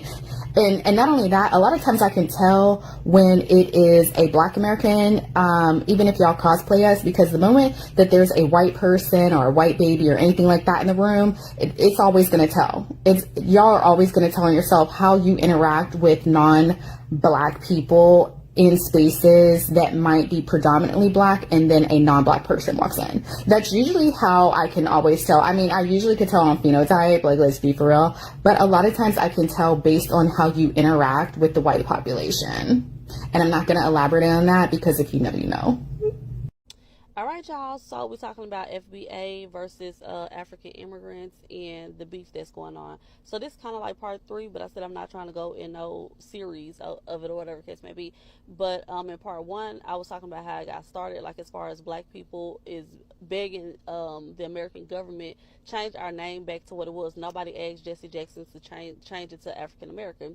Then after that, some Africans, I'm not going to say all of them, but a lot of African immigrants got pissed off saying, basically, don't nobody need y'all to claim us, and, just like telling us how they really feel about how we're so lazy, how we don't have no culture, how we don't even know who we are, just all of this disrespectful stuff, you know what I'm saying?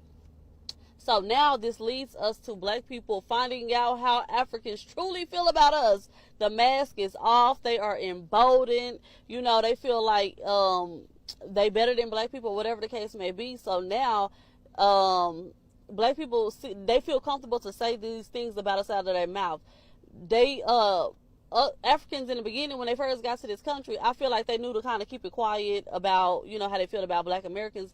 But baby, this is a new day. They telling us exactly what the stuff that they've been saying about us, they're telling us exactly how they've been feeling. So a lot of Black people are shocked that, wow, y'all feel this way? Y'all gonna let this stuff come out of y'all mouth? Like we ain't got no culture, but y'all sweat Michael Jackson, Beyonce, and all of this and all that, right? Okay, I digress.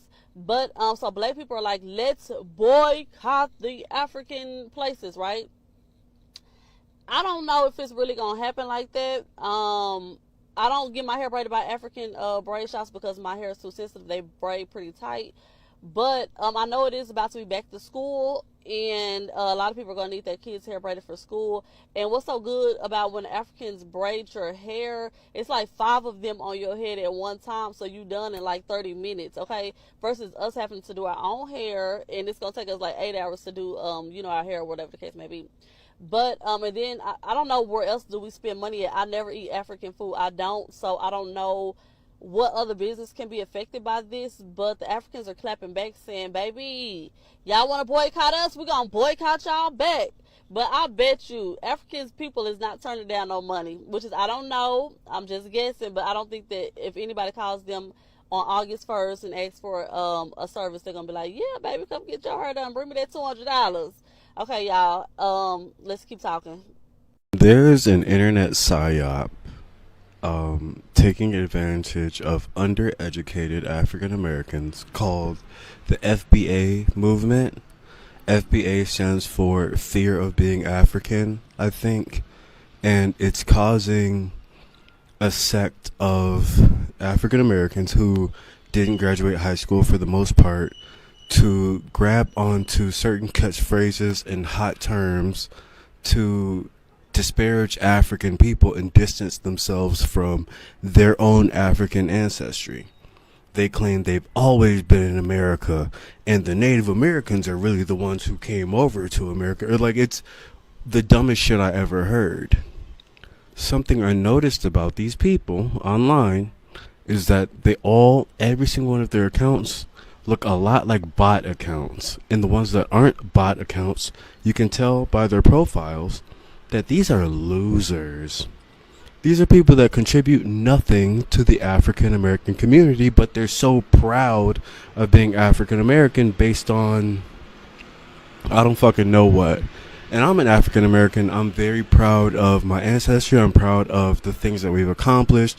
I'm proud of who we are. But we're African people that were born in America. And the most intelligent thing we can do strategically and socially and politically is to connect with the continent.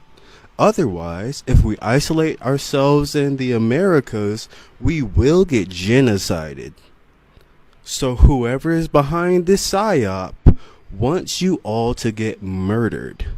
You're distancing yourselves from Caribbean folks and African people saying they want to be us, and it's the dumbest shit ever. I just want people to be aware of it. Don't fall for it. It's like the African American MAGA, meaning you're getting nothing out of it. And it's always the lowest of us, literally the lowest of us, the least intelligent, the least attractive, the least wealthy are holding on to that. Just the same way the worst white people hold on to MAGA, you know? Like Dr. Umar said, if you don't want to be African, fine, stay the fuck away from us, okay? And don't speak for us. Don't speak to African people on our behalf. Don't speak to Caribbean people on our behalf, because you don't know what the fuck you're talking about, okay? They're not trying to steal your identity or steal the reparations that you will not get from America. So let us smart people connect with the continent, connect with our heritage, connect with who we are. Foundational. What the fuck? The founding of what? America? A genocidal white supremacist country that's owned by Israel. But you guys have been in America. You're so proud. You're a bunch of fucking dummies.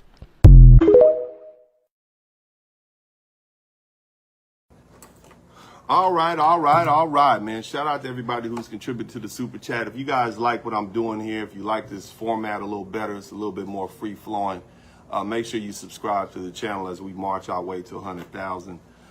You guys should notice the Cash App moderators. Please put the Cash App in the chat room.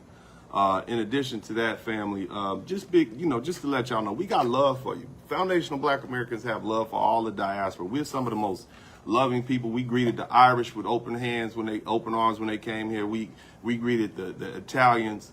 Of course, we have love for our Caribbean brothers and sisters, and South American brothers and sisters, and Central American brothers and sisters, and our African brothers and sisters. We got love for the Latinos. We got love for everybody. We eat your food. We party with you. We good people, okay?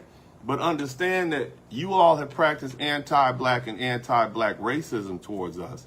And now we about fed up with it, especially since all of us voted for Kamala Harris. Not all of us, not me, because, I wanted to save on my taxes. But seriously, Black Americans, had you followed what our lead, you wouldn't be in this situation right now. You wouldn't have ICE raiding your homes and putting you under this stress. And now you're looking for somebody to lash out at. And it's not us, okay? Nevertheless, you know, the thing is, I want to salute every single foundational Black American who has chosen to boycott these African-owned businesses as a response to this anti-Black American sentiment, because that is one of the most American things that you can do. In the country, we speak with our dollars, okay? Economic withdrawal is a time-honored American tradition of protest, from the Montgomery bus boycotts to today's targeted consumer activism. And for those who choose not to participate, that's your right too, okay? We are a free people. Our ancestors fought for that, all right? But let's be absolutely clear, all right? This boycott isn't just about withholding money. It's about drawing a clear, permanent line, a line that will highlight the cultural and emotional and political differences between us and those who have consistently shown contempt for us while feeding off our legacy. What this will do is further unify foundational Black Americans across class, region, and ideology. Because unlike many other groups, FBA, we don't segment into tribes or a social caste system. We're bound not by passports, but by shared pain, shared struggle, and shared cultural identity forged right here in the belly of America. The same culture that you all arrogantly claim we don't have is the very force that has taught us how to stand together. It's the reason we survive. It's why we can see a Black man from rural Mississippi and a Black woman from Brooklyn and instantly feel kinship. We got dope boys and doctors in the same family. And although we may disagree for practical purposes, we don't love them any less, and we let them sit at the table. And they have a voice. In Black Americans' families, you can have a millionaire and an Ivy League educated Black professional sitting at the same family reunion as somebody with a GED working at a warehouse. And no one bats an eye. Everybody gets respect. That's my cousin. That's my brother. That's my sister. That's my auntie. That's my uncle. That's my grandma. That's my granddaddy. Because we know that our strength is in our unity. And our unity is not based on tribe, dialect, or imported flags made in China. It's based on survival. See, we can't afford tribalism. Not when we spent 400 plus years in this country that's tried everything to break us and literally eliminate us. That's why we don't care if you're from Texas or Tennessee or California or New Jersey. We know that when this anti-Black American hate shows up, we close ranks. That's what we do. That's in our DNA. That's what our ancestors did. That's what we will continue to do. And ironically, it is the lesson we now have to learn. You understand? See, when people define themselves by tribe and nation instead of unity through skin color, then what happens is you fracture. And that's why many of you come here divided. You're Igbo, you're Yoruba, you're Somali, you're Eritrean, you're Haitian, you're Jamaican, tribe versus tribe, while we stand solidified. So you don't need to be mad at us because we've chosen to delineate. Don't be angry that we're finally doing for ourselves what you've done all along, drawing boundaries. You told us with your accents and your flags and your mockery and your silence that you're not us, okay? So now we agree with you, and we're not the same, and we will act accordingly. And this is not hate, it's self-preservation. This is clarity, this is power. Now, one thing I want to explain to you all in no uncertain terms is we understand why this boycott has drawn such a response from Africa. We're no individual Africans and folk coming out talking about George Floyd or none of that. reparations. Y'all didn't come out the woodwork for that. You coming out the woodwork now because you as immigrants, you don't like this country. You're here to use this country. You're here to exploit this country. We understand that. And now we're hitting you where it hurts. See, before when we were willing to support your businesses through the disrespect, you had nothing to say. But now when we're willing to hit you where it hurts, boycotting your shops, your whoever, you know, your restaurants, your services, now you want to speak. Because the truth is you don't care about America, and you certainly don't care about Black America.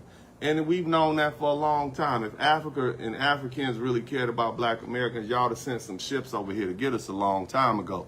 In the meantime, or before that, what you would have done is you would have made it easier for us to return home, and we wouldn't have to go through this red tape that you have us going through, but you didn't. And now you're being exposed. Again, I got much love for all my African brothers and sisters and my Caribbean brothers and sisters, but this is something that needs to be done. Nevertheless, man, I hope you all enjoyed the broadcast. Shout out to everybody who contributed to the Super Chat, the Cash App, and the PayPal. And to that young lady who talked about war, don't do that. This ain't that. All the white man is doing is just laughing at us, and there go those N-words again. Don't do that. That's foolishness. Don't bring that tribalism over here to the United States of America. We're above and beyond that. We're a unified people.